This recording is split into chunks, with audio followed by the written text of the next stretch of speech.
الحمد للہ وکفا والصلاة والسلام علی عباده الذین اصطفیٰ، خصوصاً علی افضلہم وخاتم النبیین محمد الامین وعلی آلہ وصحبہ اجمعین۔ اما بعد فقد قال اللہ تبارک وتعالی کما ورد فی سورة الاعراف: اعوذ باللہ من الشیطان الرجیم، بسم اللہ الرحمن الرحیم۔ وَاتْلُ عَلَيْهِمْ نَبَأَ الَّذِي آتَيْنَاهُ آيَاتِنَا فَانْسَلَخَ مِنْهَا فَأَتْبَعَهُ الشَّيْطَانُ فَكَانَ مِنَ الْغَاوِينَ وَلَوْ شِئْنَا لَرَفَعْنَاهُ بِهَا وَلَكِنَّهُ أَخْلَدَ إِلَى الْأَرْضِ وَاتَّبَعَ هَوَاهُ فَمَثَلُهُ كَمَثَلِ الْكَلْبِ إِنْ تَحْمِلْ عَلَيْهِ يَلْهَثْ أَوْ تَتْرُكْهُ يَلْهَث ذَلِكَ مَثَلُ الْقَوْمِ الَّذِينَ كَذَّبُوا بِآيَاتِنَا فَاقْصُصِ الْقَصَصَ لَعَلَّهُمْ يَتَفَكَّرُونَ سَاءَ مَثَلًا الْقَوْمُ الَّذِينَ كَذَّبُوا بِآيَاتِنَا وَأَنفُسَهُمْ كَانُوا يَظْلِمُونَ۔ وقال عز وجل كما ورد في سورة التوبة: وَمِنْهُمْ مَنْ عَاهَدَ اللَّهَ لَئِنْ آتَانَا مِنْ فَضْلِهِ لَنَصَّدَّقَنَّ وَلَنَكُونَنَّ مِنَ الصَّالِحِينَ فَلَمَّا آتَاهُم مِّن فَضْلِهِ بَخِلُوا بِهِ وَتَوَلَّوْا وَهُم مُّعْرِضُونَ فَعَاقَبَهُمْ نِفَاقًا فِي قُلُوبِهِمْ إِلَىٰ يَوْمِ يَلْقَوْنَهُ بِمَا أَخْلَفُوا اللَّهَ مَا وَعَدُوهُ وَبِمَا كَانُوا يَكْذِبُونَ۔ وقال جل وعلا كما ورد في سورة يونس علیہ الصلاۃ والسلام: فلولا كانت قرية آمنت فنفعها إيمانها إلا قوم يونس لما آمنوا كشفنا عذاب الخزي والحياة الدنيا في الحياة الدنيا ومتعناهم إلى حين۔ صدق اللہ العظیم۔ رب اشرح لي صدری ويسر لي أمری واحلل عقدة من لسانی يفقهوا قولی۔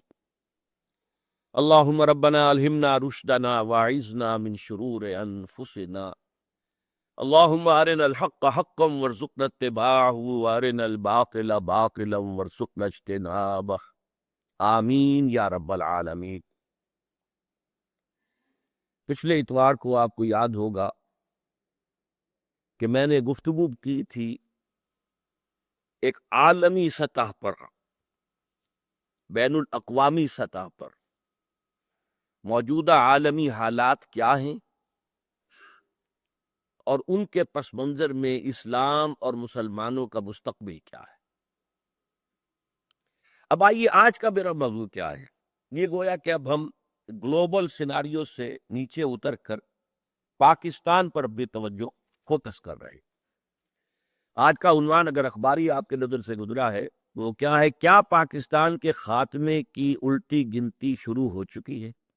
تو الٹی گنتی آپ جانتے ہیں نا، کاؤنٹ ڈاؤن، 10 9 8 7 6 5 4 3 2 1، یعنی کہیں ریس شروع کرانی ہو، کہیں تیراکی کا مقابلہ شروع کرنا ہو تو اس طریقے سے، تاکہ 10 جب کہا جائے تو سمجھا جائے تیار ہو جاؤ، اور پھر یہ کہ 1 کے اوپر یہ سٹارٹ۔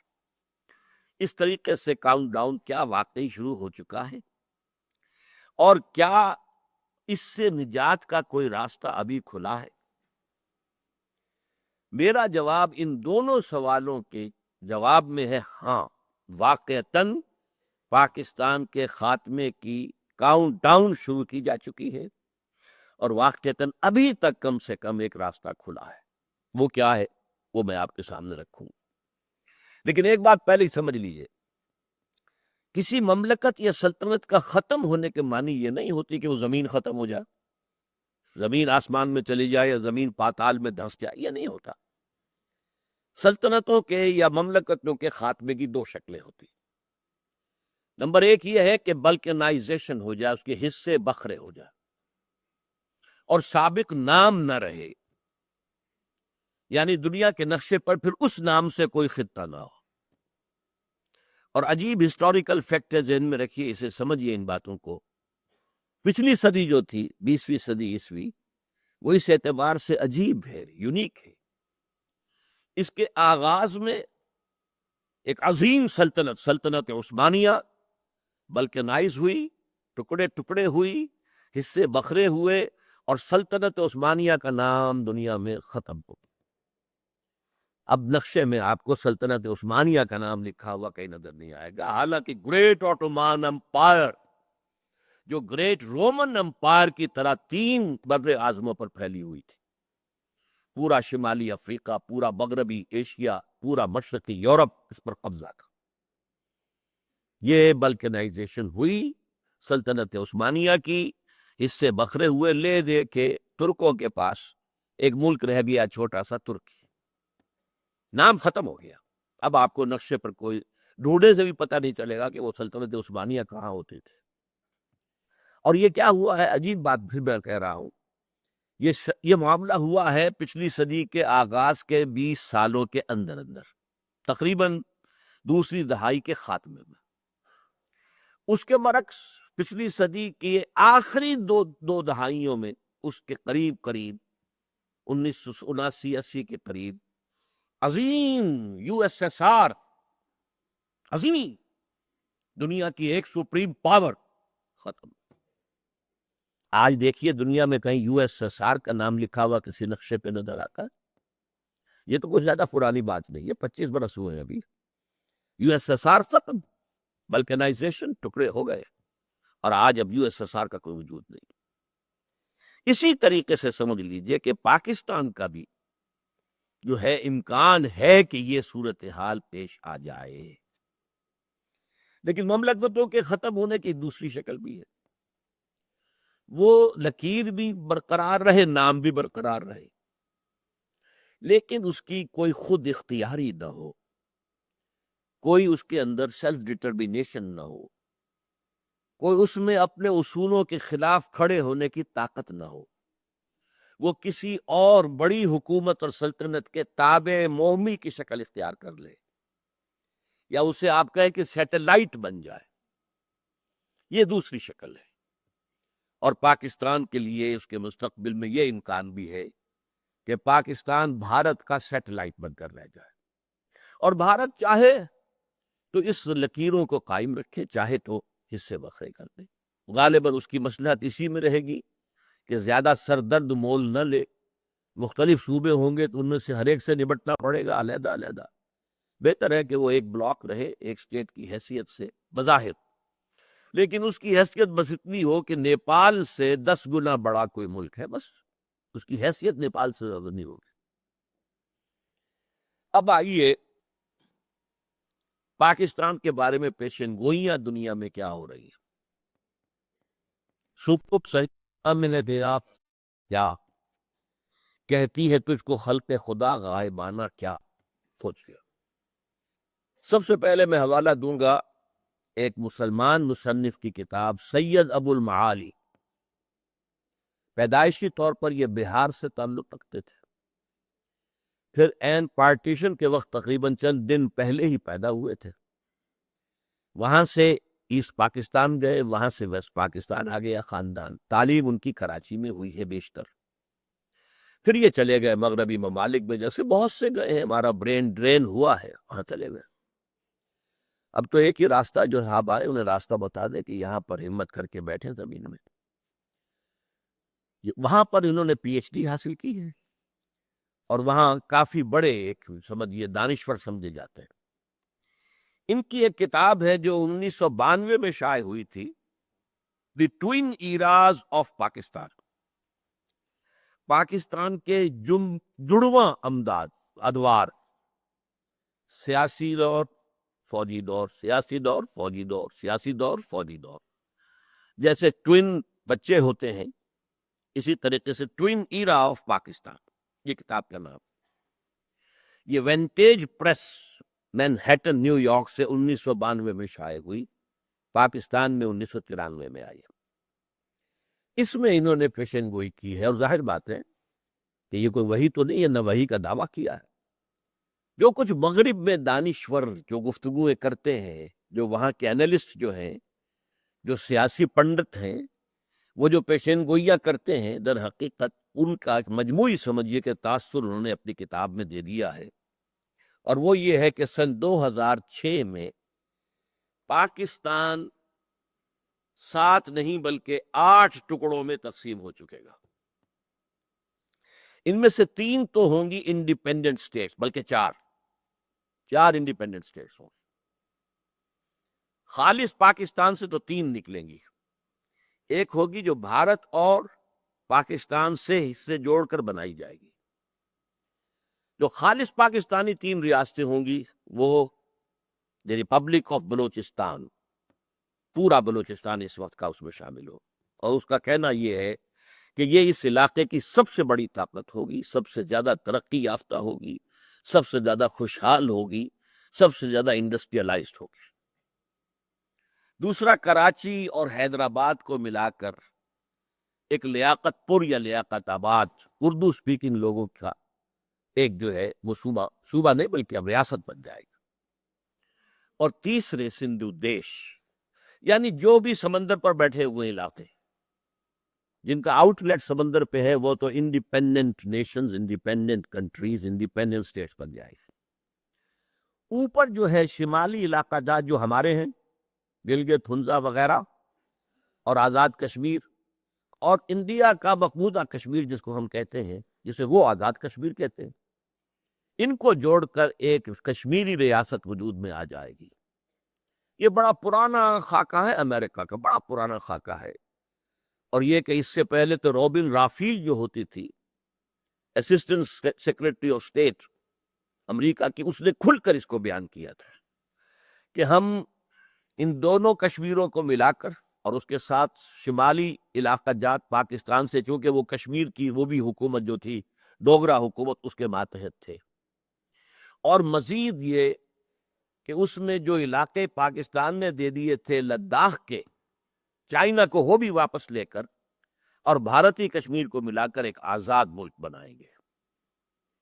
اس کے بعد بہت عرصے تک یہ آواز نہیں آئی تھی، کل پھر آئی ہے۔ امریکہ کے ایک سینیٹر نے یہی بات پھر کہی کہ کشمیر کے مسئلے کا واحد حل یہ ہے کہ اس کشمیر سے بھی، انڈین کشمیر سے اور پاکستانی کشمیر اور شمالی علاقوں سے، دونوں طرف سے فوجیں ودرا کر جائیں، انڈین بھی پاکستانی، اور یہ یونائٹڈ نیشنز اسمبلی کو دے دیا جائے علاقہ۔ وہ یہاں پر اپنے اہتمام میں پلیبسائٹ کروائے، اور اس پلیبسائٹ کے اندر 3 آپشنز ہوں گے: آپ ہندوستان کے ساتھ رہنا چاہتے ہیں، یا پاکستان کے ساتھ، یا آزاد۔ حالات جس نہج پر جا چکے ہیں اس میں لازمی نتیجہ یہ ہے کہ آزاد کشمیر کی طرف ان کا رخ ہوگا۔ اب پاکستان سے ڈسلیوژن ہو چکے ہیں، اور پاکستان سے تو اب وہ کہتے ہیں ہمیں دھوکہ دیا، مروایا ہمیں، اتنے لوگ ہمارے مروا دیے اور اب اپنے ہاتھ اٹھا دیے، بٹرے کیا ہمیں، لہذا اب ان کے آپشن میں پاکستان نہیں آئے گا، آزادی۔ اور یہ آزاد ریاست جو ہے یہ امریکہ کی سازشوں کا گڑھ بنے گا، یہ ایک نیا اسرائیل بنے گا۔ ایک اسرائیل ایشیا کے ویسٹ میں ہے، ایک اسرائیل ایشیا کے بطن میں، ایشیا کے ہارٹ پہ، درمیان میں قائم کیا جائے گا، اس لیے کہ کنٹینمنٹ آف چائنا پالیسی اب اسی طریقے سے ہے امریکہ کی جیسے 40 برس تک containment of Russia of USSR policy تھی۔ اس کے لیے اسے یہاں قدم جمانے کا موقع مل جائے تو اور کیا چاہیے۔ وہ ایک کشمیری کو سونے چاندے میں تول سکتا ہے، ان کو بڑی سے بڑی مراعات، مدد، امداد ان کو خوشحال بنانے کے لیے، تاکہ اس کا عمل دخل جو ہے اس علاقے کے اندر قائم ہو جائے۔ بہرحال میں نے تھوڑی سی تفصیل اس کے بیان کر دی کہ یہ پرانی اسکیم ہے جو اب پھر اٹھ کر سامنے آ رہی ہے۔ تو 4 تو یہ ریاستیں انڈیپینڈنٹ ہوں گی، بلوچستان، لیاقت آباد اور سندھو دیش اور آزاد کشمیر، پورا آزاد کشمیر، پورا کشمیر۔ اور 4 حصے پاکستان جو باقی رہ جائے گا وہ ہوں گے شمالی پاکستان، چترال سے لے کر اور یہ جو علاقہ کہلاتا ہے مالاکنڈ کا پہاڑ، یہاں تک۔ مالاکنڈ کے پہاڑ سے لے کے نیچے جتنا پختون علاقہ ہے یہ سینٹرل پاکستان، مغربی پاکستان۔ اور پھر یہ ہے کہ سندھ میں سے سندھو دیش بناتے ہوئے چھوٹی سی پٹی نکالی جائے گی کہ جو اس پاکستان کو جو بقیہ ہے بچا کچا پاکستان، اس سے بھی اپروچ سمندر تک مل جائے، وہ وہاں پر اپنی کوئی، اس لیے کہ موجودہ جو ہے کراچی وہ تو چلا جائے گا لیاقت آباد کے پاس، لیاقت پور کے پاس۔ پورٹ قاسم جو بنا دی گئی ہے وہ سندھو دیش کے لیے ہے، تیار ہو رہی ہے۔ تو بہرحال بقیہ پاکستان کے لیے بھی کوئی چاہیے، کوئی کوریڈور دے کر سندھ سے، اور وہاں پر جو ہے اس کو پہنچا دیا جائے گا سمندر تک، تاکہ اس کا بھی آؤٹ لیٹ ہو۔ باقی پاکستان سینٹرل پاکستان ہوگا، اس میں پنجاب ہے اور سرائکی علاقہ ہے کافی، کچھ سرائکی علاقہ بلوچستان میں چلا جائے گا، کچھ سندھ میں جائے گا، جو باقی ہوگا وہ اس سینٹرل پاکستان میں آ جائے گا۔ یہ ہے پیشن گوئی، کسی کافر کی نہیں ہے، کسی یہودی کی نہیں ہے، لیکن ظاہر بات ہے کہ اس وقت جو بھی اس فضا کے اندر، اور یہ سن 92 کی بات ہے جو کہی گئی ہے، یہ آج کی بات نہیں ہے۔ دوسری پیشن گوئی، یہ امریکہ کا سب سے اونچا تھنک ٹینک جو ہے، اور یہ امریکہ کی وزارت خارجہ کی پالیسی ونگ جو ہے اس کا تھنک ٹینک ہے۔ اس میں 15 سب سے اونچے اداروں کے سربراہ شامل ہیں۔ انہوں نے یہ پیشن گوئی کی تھی چند سال پہلے، سن 2000 کے اندر یہ آئی ہے، 16 ستمبر 2000 پہ، اور یہ شائع ہوئی ہے جنگ میں۔ اس میں کہا گیا ہے کہ 2020 میں پاکستان کے نام سے کوئی ملک نہیں رہے، گویا کہ وہ حشر کہ جو ہوا تھا سلطنت عثمانیہ کا اور USSR کا، وہ پاکستان کا بھی ہو جائے۔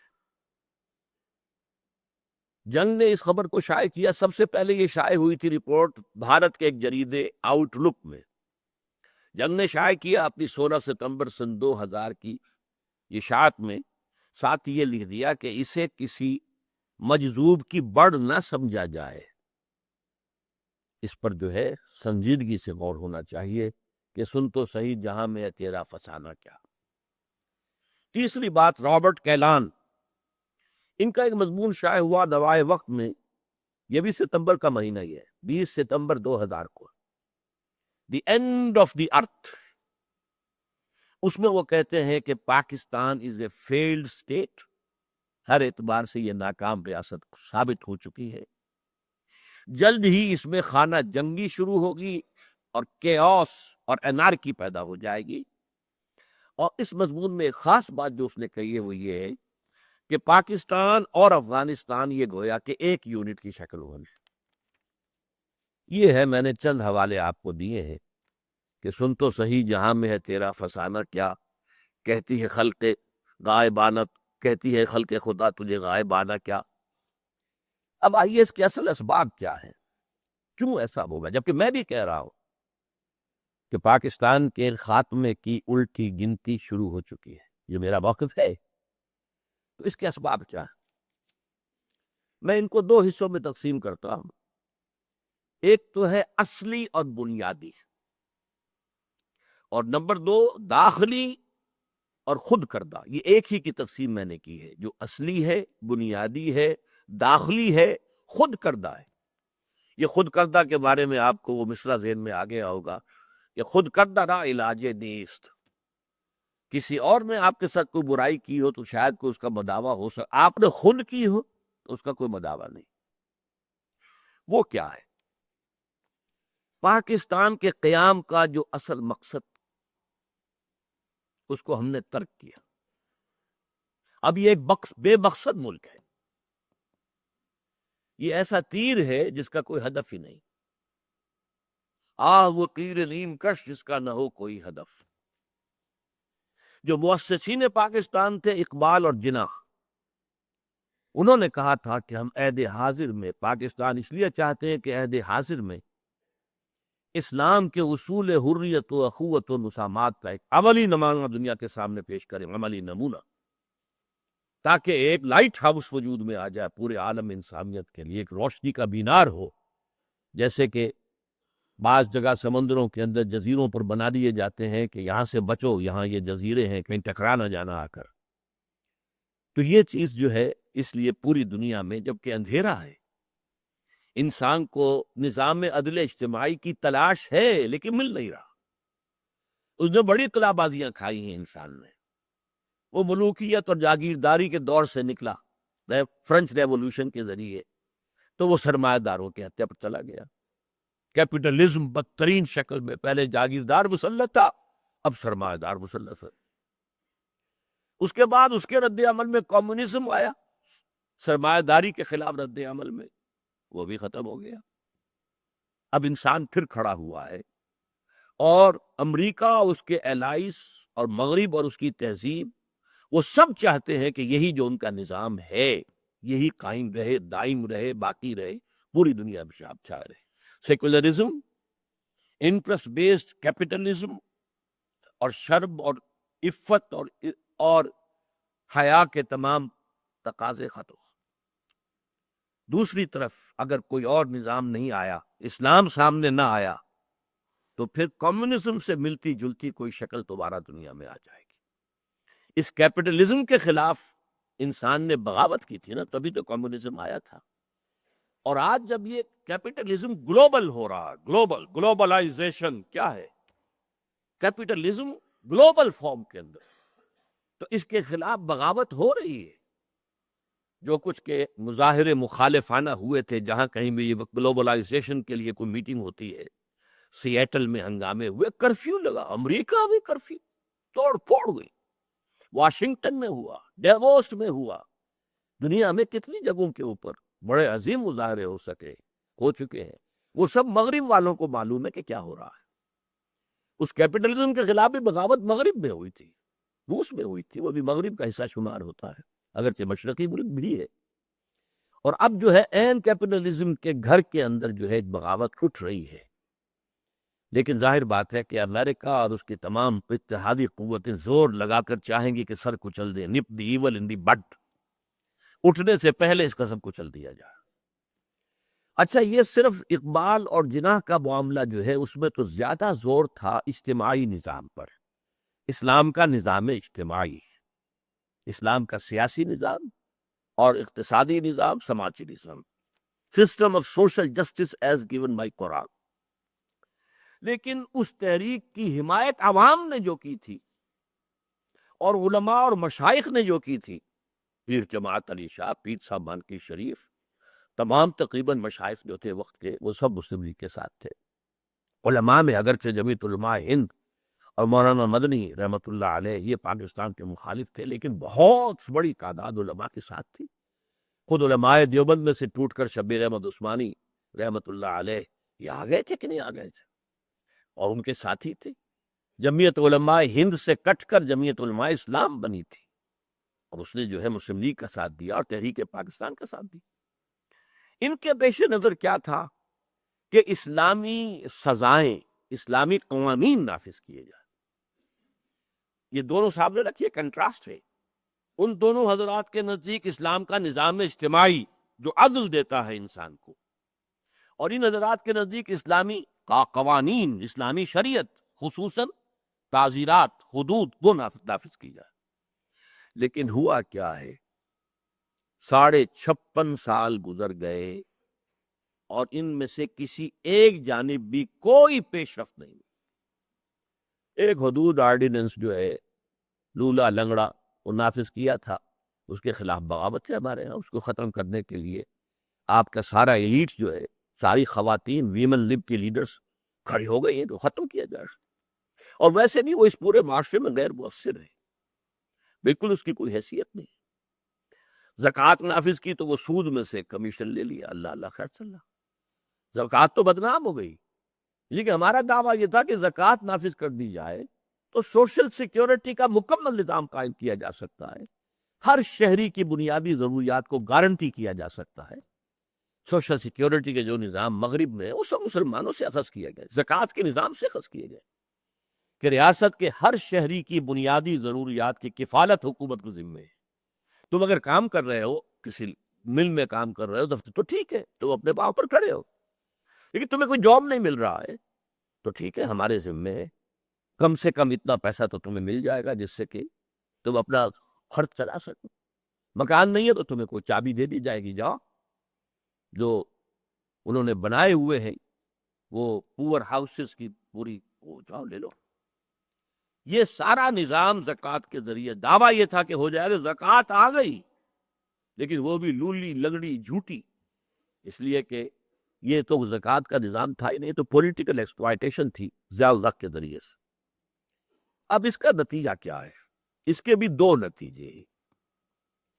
ایک خالص عقلی اعتبار سے وہ کیا ہے کہ پاکستان اپنی وجہ جواز کھو چکا ہے۔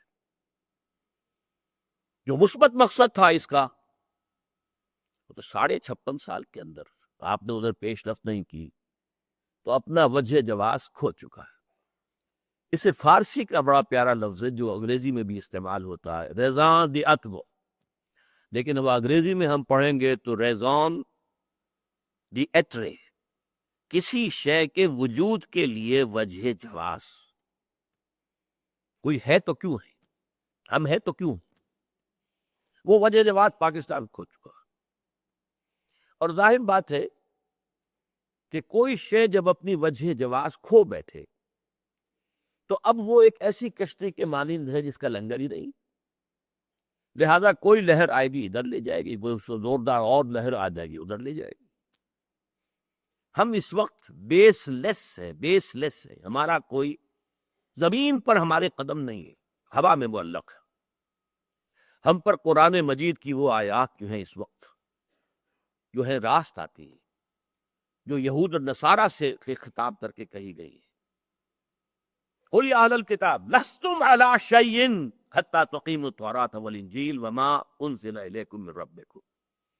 اے نبی کہہ دیجئے، اے اہل کتاب، اے یہودیو، اے عیسائیو، لستم علی شیء، تم کسی شے پر قائم نہیں ہو، تمہاری کوئی بیس نہیں ہے، تمہاری کوئی بنیاد نہیں ہے، تمہاری کوئی جڑ نہیں ہے، جب تک کہ تم تورات اور انجیل اور جو کچھ تم پر نازل کیا گیا، چونکہ اور بھی صحیفے ہیں نبیوں کے، زبور بھی ہے، تو تورات اور انجیل کے ساتھ وما انزل الیکم من ربکم، اور دوسرے انبیاء بنی اسرائیل پر جو کچھ نازل کیا ہم نے اسے قائم نہیں کرتے، تو تمہاری کوئی بنیاد ہی نہیں۔ اس کو میں یوں بھی کہا کرتا ہوں کہ تمہارا منہ ہی نہیں کہ ہم سے دعا کرو، تمہاری دعا تمہارے منہ پر دے ماری جائے گی۔ کس منہ سے دعا کرتے ہو؟ تم نے ہمارا قانون، ہماری ہدایت جو ہم نے دی تھی اسے تو نافذ کیا ہی نہیں۔ لستم علی شیء۔ پاکستان اس وقت صورتحال یہ ہے۔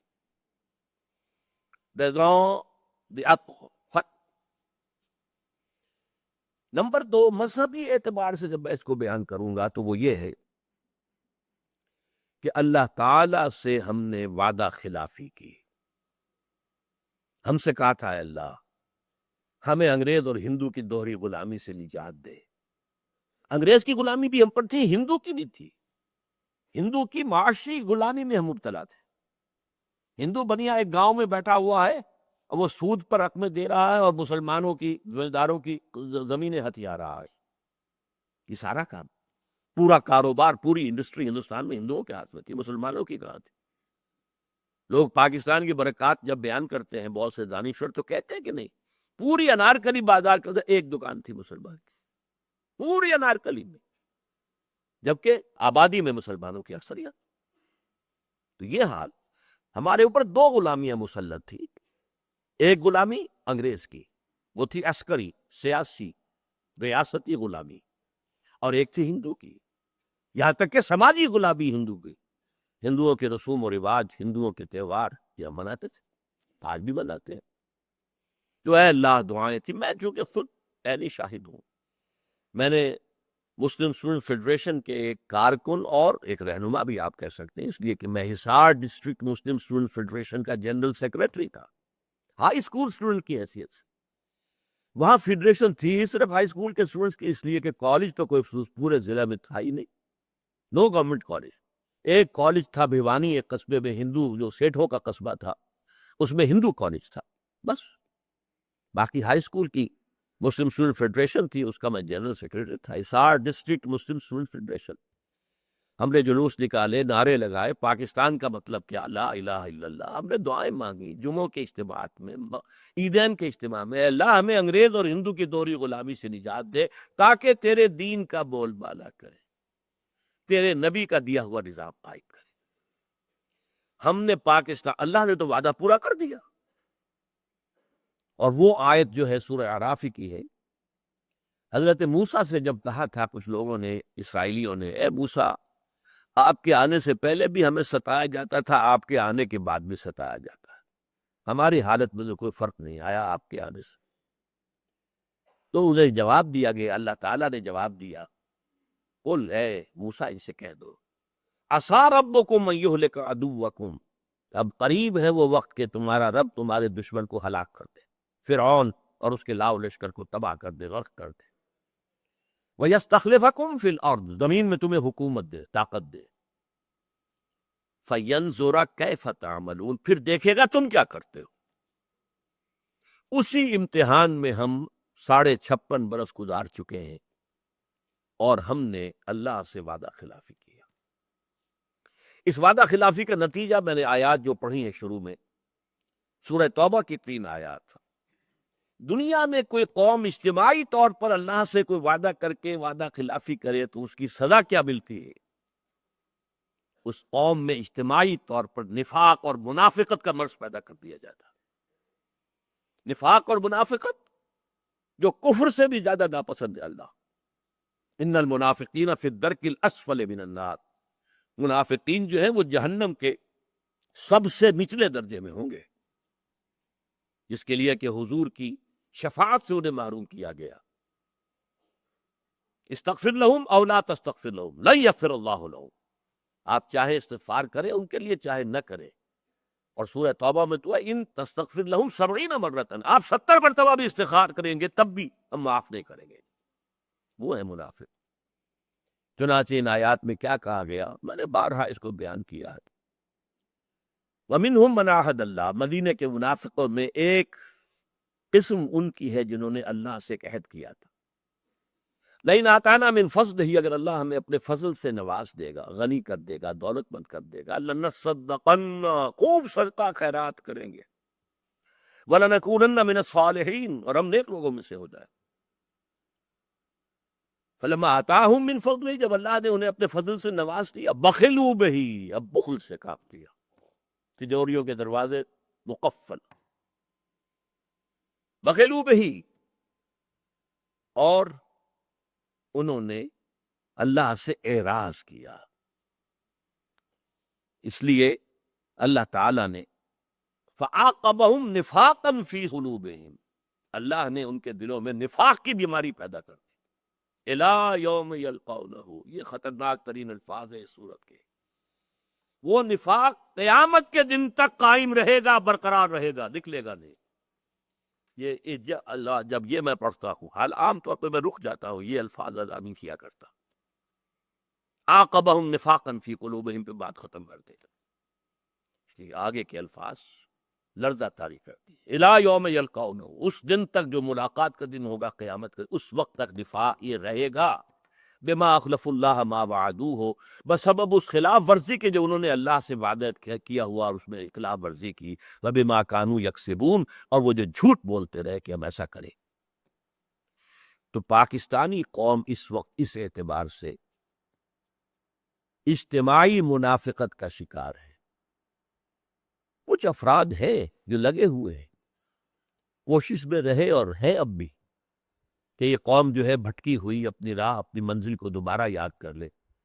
کبھی بھولی ہوئی منزل بھی یاد آتی ہے راہی کو، کچھ لوگ ہیں وہ مستثنا ہیں، لیکن آپ کو معلوم ہے ایکسیپشنز پروو دی رول، استثناءات جو ہوتے ہیں اس سے تو پھر کوئی قانون بالکل ثابت ہو جاتا ہے، یہ تو مستثنا ہے، رول از سم تھنگ ایلس۔ وہ رول کیا ہے؟ آج ہم بحیثیت مجموعی دنیا کی منافق ترین قوم ہے۔ 3 قسم کے نفاق آپ کے ہاں آ چکے ہیں۔ نفاق قومی، پہلے ہم ایک قوم تھے، ہندو کے مقابلے میں ایک قوم، 2 قومی نظریہ، ہندو ایک قوم، ہم دوسری قوم۔ آج ہم نفاق باہمی میں قومیتوں میں تحلیل ہو گئے، اب قومیت ہے، 4 تو شروع سے تھی، پنجابی، پٹھان، بلوچی، سندھی، اس میں اضافہ ہوا ہے، سرائکی قومیت وہ بھی مدعی ہے، ہماری علیحدہ قومیت ہے۔ یہ نفاق باہمی ہے۔ نفاق کردار، جھوٹ، وعدہ خلافی اور خیانت۔ حضور نے فرمایا آیت المنافق ثلاث، 3 نشانیاں ہیں منافق کی۔ دوسری حدیث میں آتا ہے وَإِنْ صَامَ وَصَلَّى وَزَعَمَ أَنَّهُ مُسْلِمٌ، جس میں یہ تین صفات ہیں، وہ چاہے نماز نہ پڑھتا ہو، روزہ رکھتا ہو اور اپنے آپ کو مسلمان سمجھتا ہو، لیکن وہ منافق ہے۔ اب وہ تین علامتیں کیا ہیں؟ جب بولے جھوٹ بولے، جب وعدہ کرے خلاف ورزی کرے، کہیں امین بنایا جائے تو خیانت کرے۔ یہ تینوں چیزیں ہمارے ہاں عوامی سطح پر جس طرح ہیں وہ تو سب کو معلوم ہے، لیکن جو زیادہ قابل توجہ قابل حذر بات ہے وہ کیا ہے کہ ہمارے ہاں جو جتنا اونچا ہے اتنا ہی جھوٹا، اتنا ہی وعدہ خلاف اور اتنا ہی بڑا خائن ہے۔ اربوں کی خیانتیں ہوتی ہیں، اب وہ سینکڑوں ہزاروں، وہی بات تو ختم ہو گئی۔ غبن غبن در غبن، اس نفاق کے ہم اس وقت مریض ہیں۔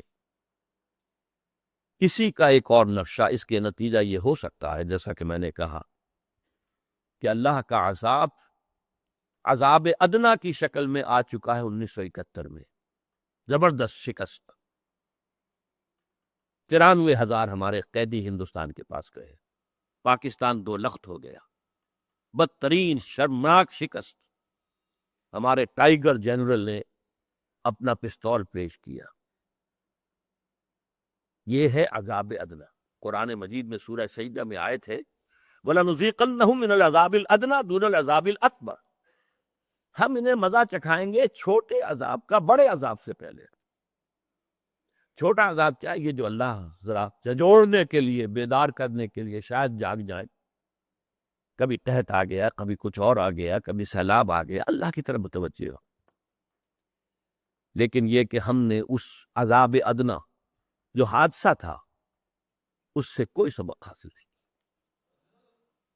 پھر عذاب اکبر ہے جو اب سر پر کھڑا ہوا ہے، اور عذاب اکبر دنیا میں، ایک تو آخرت کا عذاب ہے۔ دنیا میں عذاب اکبر کیا ہوتا ہے؟ کسی قوم کو جڑ سے اکھاڑ پھینکا جائے، جو دنیا میں آتا رہا ہے قوموں کے اوپر، قوم نوح پر، قوم ہود پر، قوم صالح پر۔ یہ کون سا عذاب تھا؟ فَقُطِعَ دَابِرُ الْقَوْمِ الَّذِينَ كَفَرُوا، ان کی جڑ کاٹ دی گئی۔ جڑ اگر رہے تو پھر دوبارہ وہ پودا اگ سکتا، کیا اچھا اکھاڑ دیا جائے تو اب پودے کے دوبارہ اگنے کا کوئی خاص ہے۔ یہ بھی الفاظ آئے ہیں لا یرا الا مساکنہم، کہ اب ان کے مسکنوں کے سوا کچھ نظر نہیں آتا۔ قوم سمود کے جا کر وہ محل دیکھ لیجئے جو انہوں نے چٹانیں تراش تراش کر بنائے تھے، ان میں رہنے والا تو کوئی نہیں۔ اور یہ الفاظ بھی آئے ہیں کہ جیسے وہ کبھی آباد ہی نہیں، کَأَلَّمْ یغنوا فیہا، کوئی تھا ہی نہیں ہے۔ نسیم منسیہ، وہ عذاب ہے اکبر۔ اور نوٹ کیجئے، میں اس کا انذار کر رہا ہوں کم سے کم 84 سے 20 برس ہو گئے۔ میں واحد شخص ہوں اس پورے ملک کے اندر جو اس وقت سے کہہ رہا ہے پاکستان کا وجود نہیں رہے گا، نہیں رہے گا، نہیں رہے گا اگر یہ ہم نے یہاں اسلام کو قائم نہ کیا۔ یہ اپنے رضاؤں یکس چھوڑ چکا، گم کر چکا ہے ہی نہیں، وجود کے لیے جواز نہیں ہے، بے جواز چیز قائم نہیں رہا کرتی۔ لہذا میں نے اس وقت کتاب لکھی تھی استحکام پاکستان، اب بھی موقع ہے اسے مستحکم کر لو، اور استحکام اسی سے آئے گا یہاں اسلامی انقلاب آئے، اسلام کا نظام عدل اجتماعی بھی قائم کیا جائے، اسلامی شریعت اور قوانین بھی نافذ کی جائے۔ پھر میں نے لکھی تھی اسی کا دوسرا حصہ استحکام پاکستان اور مسئلہ سندھ، اور اس میں یہ الفاظ ہیں موٹے حروف میں شروع میں لکھے ہوئے کہ ایک ہی سن تھا، سن 92-93 ہجری، 712-13 عیسوی، ایک۔ اس میں اسلام سندھ میں داخل ہوا محمد ابن قاسم کے ذریعے۔ اسی سن میں اسلام یورپ میں داخل ہوا طارق ابن زیاد کے ذریعے، ایک ہی سن، سائملٹینیس۔ اسپین میں اسلام اور مسلمانوں کا نام و نشان ختم ہوئے 500 برس سے زائد ہو گئے۔ 1492 میں سقوط غرناطہ کے بعد وجود ختم ہو گیا۔ 1602 تک پھر ہسپانیہ میں، آئیبیرین پیننسولا میں کوئی مسلمان نہیں چھوڑا گیا، یا قتل یا جلا دیے گئے، یا پھر جہازوں میں بھر بھر کر اور شمالی افریقہ کے ساحل پر لا کر دفن کر دیے گئے۔ تو میں نے لکھا کیا یہی تاریخ ہندوستان میں بھی دہرائی جانے والی ہے؟ یہ میری سن 84-85 کی بات ہے۔ اور مجھے یاد آتا ہے کہ جب ہماری جو سابقہ امت تھی بنی اسرائیل، جب ان پر پہلا عظیم ترین عذاب آنے والا تھا نبوکدنضر کے ہاتھوں، جس میں حضرت سلیمان کا بنایا ہوا معبد مسجد اقصی اصل وہ تھی جس کو کہ مسمار کر دیا گیا، 2 اینٹیں بھی سلامت نہیں رہی، 6 لاکھ یہودی آن دی اسپاٹ قتل کیے گئے، اور 6 لاکھ کو وہ ہانک کر لے گیا، جس کو وہ کہتے ہیں ایرا آف کیپٹیوٹی۔ 100 سال تک وہ بیبیلونیا اس وقت عراق کو کہتے تھے۔ نبوکدنضر جو ہے وہ ایک طرح کا نمرود تھا، عراق کے بادشاہوں کو نمرود کہتے تھے، جیسے مصر کے بادشاہ فرعون کہلاتے تھے۔ تو وہاں نمرود جو ہے ان کو لے گئے، وہاں وہ 100 برس تک کیپٹیوٹی میں رہے۔ جب یہ صدا آنے والی تھی، اس وقت جو بنی اسرائیل کے انبیاء تھے، یشعیاہ علیہ السلام، یرمیاہ علیہ السلام، حزقیل علیہ السلام، یہ انذار کرتے رہے، کہتے رہے دیکھو درخت کی جڑ پر کلہاڑا رکھا جا چکا ہے۔ یہ میں غور کرتا رہا، کلہاڑا تو گرتا ہے، رکھا تو نہیں جاتا۔ لیکن بعد میں سمجھ میں آ گیا، آپ نے دیکھا ہوگا کہ چاہے لکڑی پھاڑنے والا ہے، چاہے کوئی اور، چاہے جلاد، پہلے وہ اپنا جو ہے اس گردن پر رکھتا ہے، یعنی یہ کہ مجھے یہاں ضرب لگانی ہے، معین کرتا، پھر اٹھا کر مارتا۔ کلہاڑے کو بھی پہلے اس لکڑی کے اوپر رکھے گا کہ یہ جگہ ہے جہاں پر کہ مجھے اب جسے ایم کرنا ہے، پھر اٹھا کر مارتا۔ تو جب درخت کی جڑ پر کلہاڑا رکھا جا چکا ہے، ہوش میں آ جاؤ، جاگ جاؤ۔ لیکن یہی ہے مرنے والی امتوں کا عالم پیری، کسی کے کان پر جوں نہیں رہے گی۔ اور صورت کیا بن گئی، حال ہی کے الفاظ سنا رہا ہوں۔ کسی نے یہ بقرات سے جا کے پوچھا، مرض تیرے نزدیک مہلک ہیں کیا کیا؟ کہا دکھ جہاں میں نہیں کوئی ایسا کہ جس کی دوا حق نے کی ہو نہ پیدا۔ اور یہ حدیث نبی ہے، ما انزل اللہ من دائن الا انزل لہ دواء۔ اللہ نے کوئی مرض ایسا پیدا نہیں کیا جس کی دوا نہ اتاری، مگر وہ مرض جسے آسان سمجھے، کہے جو طبیب اس کو ہذیان سمجھے۔ یہی حال دنیا میں اس قوم کا ہے، بھنور میں جہاز آ کے جس کا پھنسا ہے، کنارہ ہے دور اور طوفان بپا ہے، گما ہے یہ ہر دم کہ اب ڈوبتا ہے، نہیں لیتے کروٹ مگر اہل کشتی، پڑے سوتے ہیں بے خبر اہل کشتی۔ یہ انداز ہے ہمارا، اور قرآن مجید میں اس کا جو نقشہ کھینچا گیا ہے، وہ جو میں نے پہلی آیات آپ کو سنائی تھی، آج ایک شخص کا ذکر کیا قرآن نے، وَاتْلُ عَلَيْهِمْ نَبَأَ الَّذِي آتَيْنَاهُ آیَاتِنَا۔ اے نبی ان کو ذرا اس شخص کا واقعہ سنا دیجئے جسے ہم نے اپنی آیات عطا کی تھی۔ بعض لوگوں نے ترجمہ کیا آیات کا علم، نہیں، یہ غلط ہے۔ آیات جو ہے معجزوں کو بھی کہتے ہیں، آیات کرامات کو بھی کہتے ہیں، اس لیے کہ نبیوں کے لیے معجزہ ہوتا ہے، خرق عادت، اور غیر نبی کے لیے، اولیاء اللہ کے لیے کرامات ہوتی ہیں۔ تو کوئی صاحب کرامت بزرگ تھا، بہت بڑا جو ہے، کوئی عالم بھی تھا، کوئی روحانی شخصیت بھی تھی، ہم نے اسے اپنی آیات عطا کی، فَانْسَلَخَ مِنْهَا، ان میں سے نکل بھاگا، اپنے اس مقام کو چھوڑ دیا۔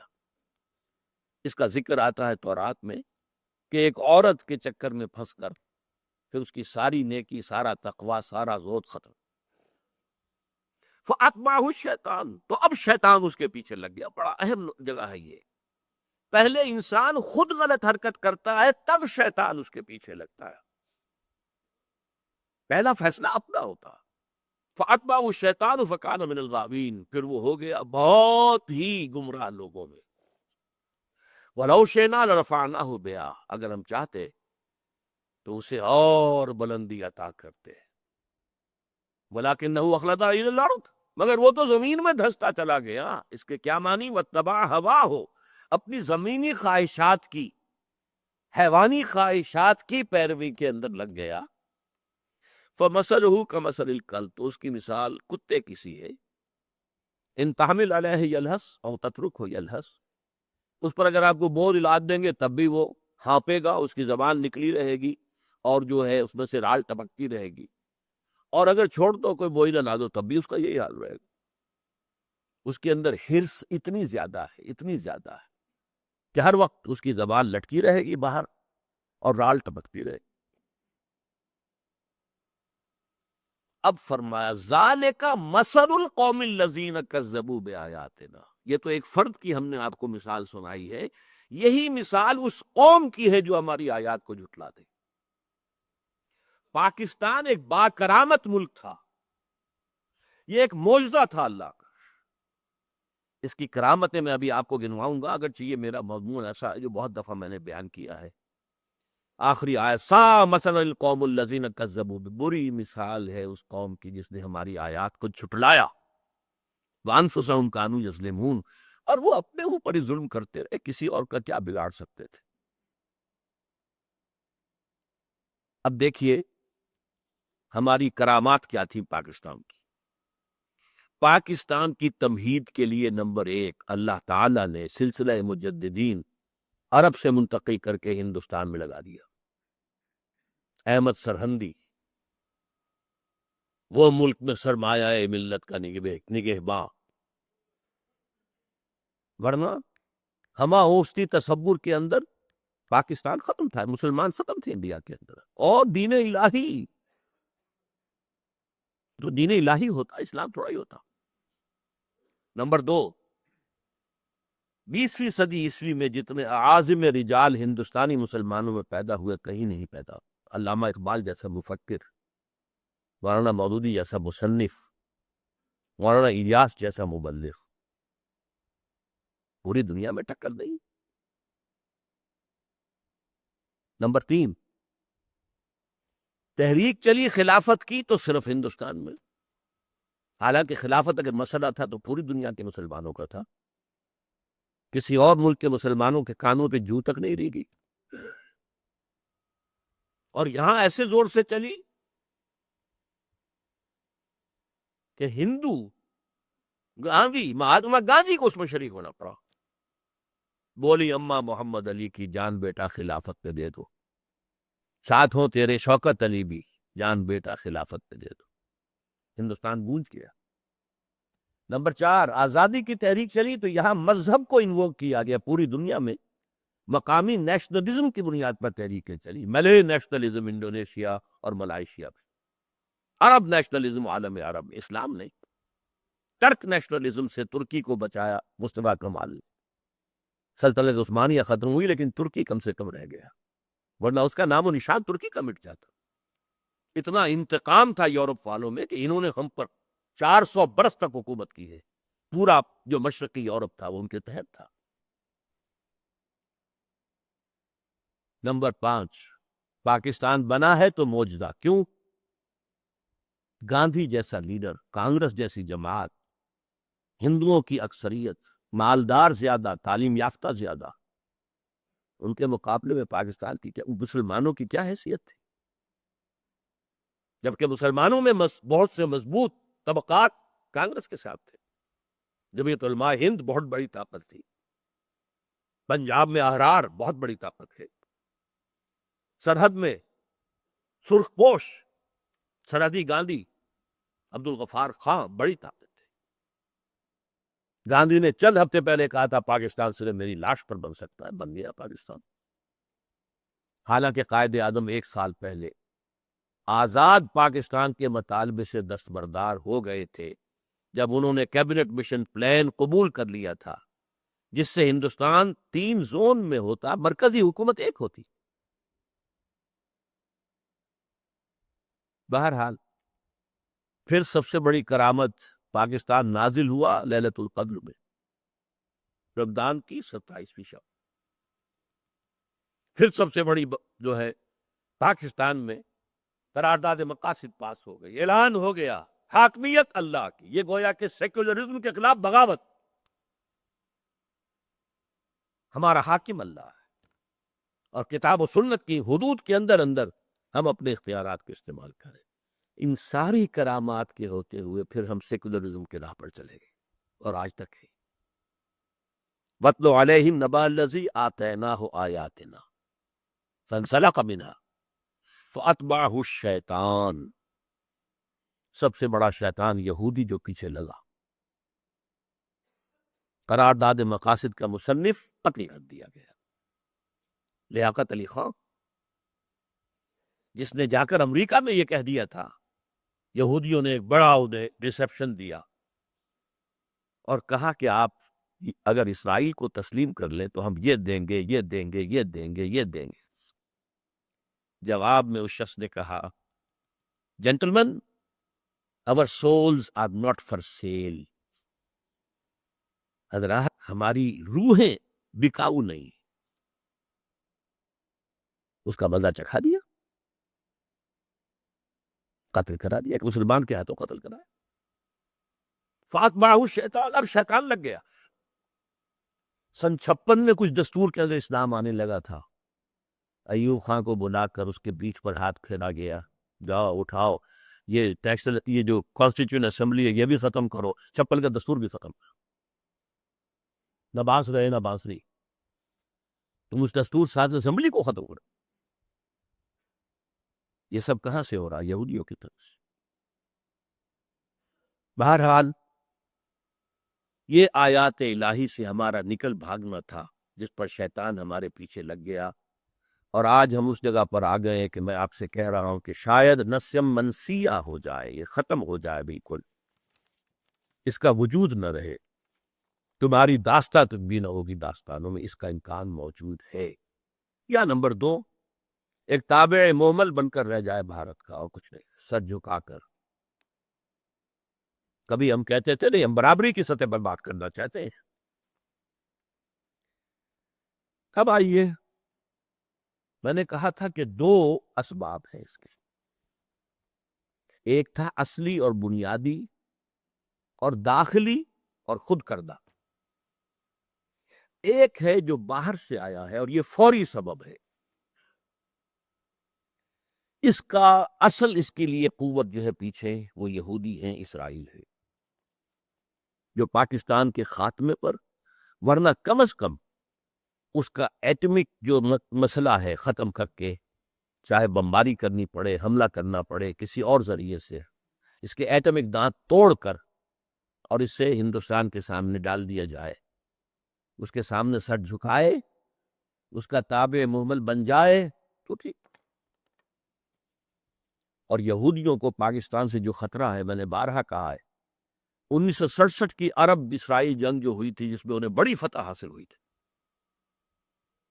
اس کے بعد انہوں نے ایک جشن منایا یہودیوں نے پیرس میں، اور اس میں تقریر کی بن غوریون نے، اور اس نے کہا ہمیں کسی عرب ملک سے کوئی خطرہ نہیں ہے، ہمیں خطرہ ہے تو صرف پاکستان سے.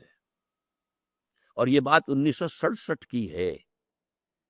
ابھی پاکستان ایٹمک پاور نہیں تھا، اس کے باوجود انہیں پتا تھا کہ یہاں کچھ جذبات ہیں، یہاں امکان موجود ہے کہ اسلام ایک سیاسی، سماجی اور معاشی نظام کی حیثیت سے سامنے آ جائے. اور یہ جان لیجئے یہودی خوب جانتے ہیں پروفیسیز جو ہے انبیاء کی، انہیں خوب معلوم.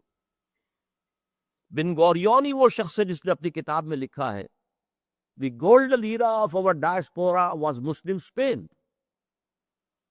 ہمارا جو عہد تھا جس میں کہ ہمیں دنیا میں پھیلا دیا گیا تھا، نکال دیا گیا تھا فلسطین سے، ڈایاسپورا، اس کا بہترین دور جو ہے مسلم اسپین ہے. اسپین کی فتح میں طارق ابن زیاد کی مدد کی تھی یہودیوں نے، اس لیے کہ عیسائی سخت ظلم ڈھاتے تھے یہودیوں کے اوپر. اس لیے طارق ابن زیاد اور وہاں کے پھر حکمران مسلمان جو ہے وہ یہودیوں کی بہت قدر کرتے تھے، انہیں بڑا عروج وہاں حاصل ہوا. Golden era of our diaspora is Muslim Spain. وہی بن غوریون یہ کہہ رہا. انہیں اندازہ ہے کہاں سے طاقت آئی، جو پیشن گوئیاں حضور کی احادیث میں، انہیں اندازہ ہے. امریکہ میں اس نے 9/11 کا واقعہ اسرائیل نے کرایا، یہودیوں نے کرایا، اسرائیل کے موساد نے کرایا، اور امریکہ میں جو یہودی ہیں بہت اعلیٰ مناصب پر، اور جو وہاں کی ایڈمنسٹریشن کے اندر گھسے ہوئے ہیں ان کی مدد سے کرا ہے، ورنہ ہو ہی نہیں سکتا تھا، امپاسبل۔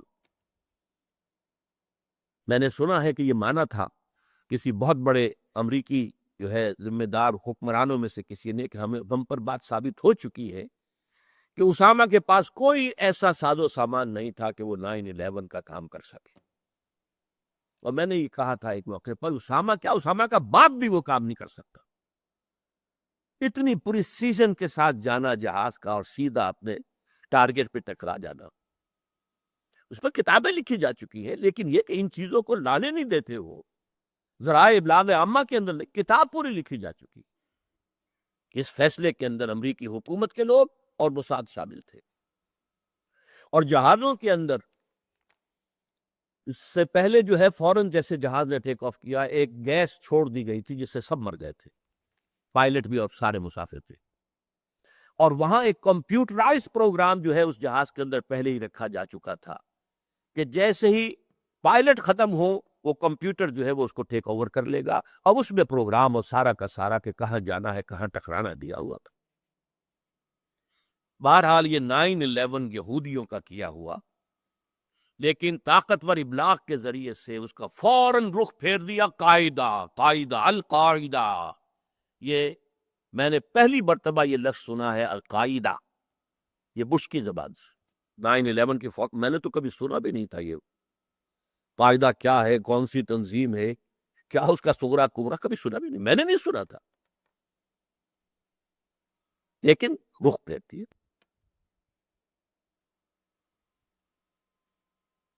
صدر پرویز مشرف صاحب نے، اب جو باتیں میں کہہ رہا ہوں ان میں سے بعض باتیں میں نے اپنے عید الاضحیٰ کے خطبے میں بھی کہی تھی، پرسوں جو جمعہ کا خطاب میں نے کیا اس میں بھی کہی ہیں، لیکن آج کے مضمون کو مکمل کرنے کے لیے مجھے انہیں کچھ اختصار کے ساتھ دہرانا پڑے گا۔ جنہیں تفصیل درکار ہو وہ میرا پرسوں کا جمعے کا کیسٹ وغیرہ لے کر پڑھ لیں۔ صدر مشرف صاحب نے جب 9/11 کا حادثہ پیش آ گیا اور ایک ہی ٹیلی فون پر وہ بداشے کی طرح بیٹھ گیا، یو ٹرن لے لیا، دھمکی سے مر گیا کہ نہ باب نبرد تھا، لہذا نہ مرد نبرد تھا، دھمکی سے ڈر گیا۔ اس وقت انہوں نے کچھ اجلاس منعقد کیے تھے جیسے آج کل بھی کر رہے ہیں، آج کل ایک بڑا کنونشن ہوا ہے علماء کا بہت، ایک پھر چھوٹا علاقہ اور بلایا حکومت۔ اس وقت انہوں نے 16 ستمبر 5 دن بعد 16 ستمبر 2001 کو صبح کے وقت تو ایک کنونشن بلایا تھا صحافیوں کا، وفد کنونشن نہیں کرنا چاہیے، اور آفٹر نون میں سپہر کو علماء و مشائخ کا۔ میں نہ علماء میں سے ہوں سکہ بند اور نہ میں مشائخ میں سے ہوں، لیکن مجھے پتہ نہیں کیسے بلا لیا، کچھ اللہ تعالیٰ کو کچھ کہلوانا تھا تو کوئی شکل پیدا کی۔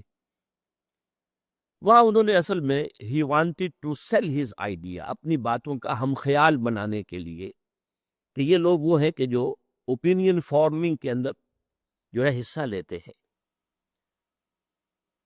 میں نے وہاں سب لوگوں نے اپنی رائے دی صدر صاحب کی پہلی تقریر کے بعد، اور مجھے کچھ غصہ چڑھتا گیا کہ اگرچہ ایک حق بات تو سب نے کہی کہ جناب ابھی تک کوئی جرم ثابت نہیں ہوا ہے، نہ اسامہ کے خلاف اور نہ طالبان کے خلاف، تو بغیر جرم کے سزا دینا ثبوت کے یہ عدل و انصاف کے اصولوں کے خلاف ہے، کہا ذرا دبی زبان میں۔ اور اس کے ساتھ ہی کچھ لوگوں نے بڑا چاپلوسانہ انداز اختیار کیا، تو جیسے وہ چاپلوسانہ انداز میرے سامنے آیا مجھے وٹ چڑھنا شروع ہوا۔ اتفاق سے میں آخری تھا اس میں، اس لیے کہ میں صدر صاحب کے ساتھ کی کرسی پر بیٹھا ہوا تھا، بائیں ہاتھ، دائیں ہاتھ سے انہوں نے شروع کیا تھا اوپینین لینا، تو ہوتے ہوتے آخر میں میری باری آئی۔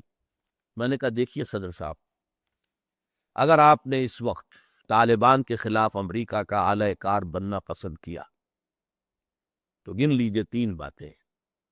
اولاً یہ عدل و انصاف کے اصولوں سے بغاوت ہوگی، وہی بات جو سب نے کہی تھی کہ ابھی کوئی جرم ثابت نہیں، عدل و انصاف کے خلاف ہے کہ سزا دی جائے بغیر جرم کے ثبوت کے۔ نمبر 2، یہ غیرت اور حمیت کے خلاف ہوگا۔ ہم نے ایک حکومت کو سپانسر کیا، طالبان کو پاکستان بے نظیر کے دور میں، اور بابر اس وقت جو تھے وزیر داخلہ، ان کے ذریعے سے سپانسر کیا گیا۔ امریکہ سپانسر کرنے والوں میں شامل ہے، اور ہم نے اس کو تسلیم کیا۔ اور ہمارے ہاں آج بھی سفارت خانہ موجود ہے، ملا ضعیف موجود ہے، سفیر، اور صرف ایک دھمکی پر آپ ان سے پیٹھ پھیر لیں۔ آخر غیرت بھی کسی شے کا نام ہے۔ غیرت ہے عجب چیز جہان تگ و دو میں، پہناتی ہے درویش کو تاج سر دارا۔ ہمارے حال یہ ہو گیا ہے کہ اب کوئی غیرت باقی نہیں رہی ہے، کہ نہ کہ تھا کہ غیرت نہ تھا جس کا گئی تیمور کے گھر سے۔ تیسری بات میں نے کہی، یہ اللہ کے اور دین کے، اسلام کے خلاف بغاوت ہوگی، اس لیے کہ ایک مسلمان ملک کے خلاف ایک غیر مسلم حکومت، غیر مسلم ملک کی مدد کرنا اسلام سے بغاوت ہے۔ البتہ میں نے کہا کہ جو مصلحتیں آپ بیان کر رہے ہیں وہ صحیح ہے۔ مصلحتیں کیا تھی؟ ہمارا کشمیر کا مسئلہ حل ہو جائے گا، امریکہ کرا دے گا، ہمارا ایٹمی اثاثہ محفوظ رہے گا، ہم اس وقت کسی خطرے سے دوچار نہیں ہوں۔ میں نے کہا یہ آپ کی تینوں باتیں ٹھیک ہے، میں مانتا ہوں، لیکن یہ عارضی ہے، بہت جلد آپ کی باری بھی آ کر رہے گی۔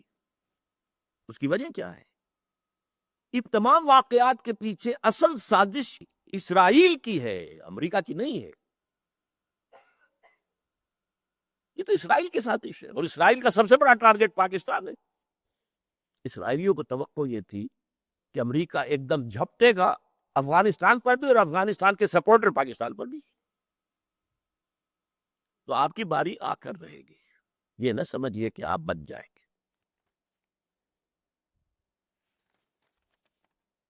مجھے افسوس ہے، اور یہ میں نے افسوس ظاہر کیا تھا عید الاضحیٰ کے موقع پر بھی، پھر اپنے جمعے میں بھی، مجھے خوشی نہیں ہے کہ میری پیشین گوئی حرف بحرف ثابت ہوئی صحیح،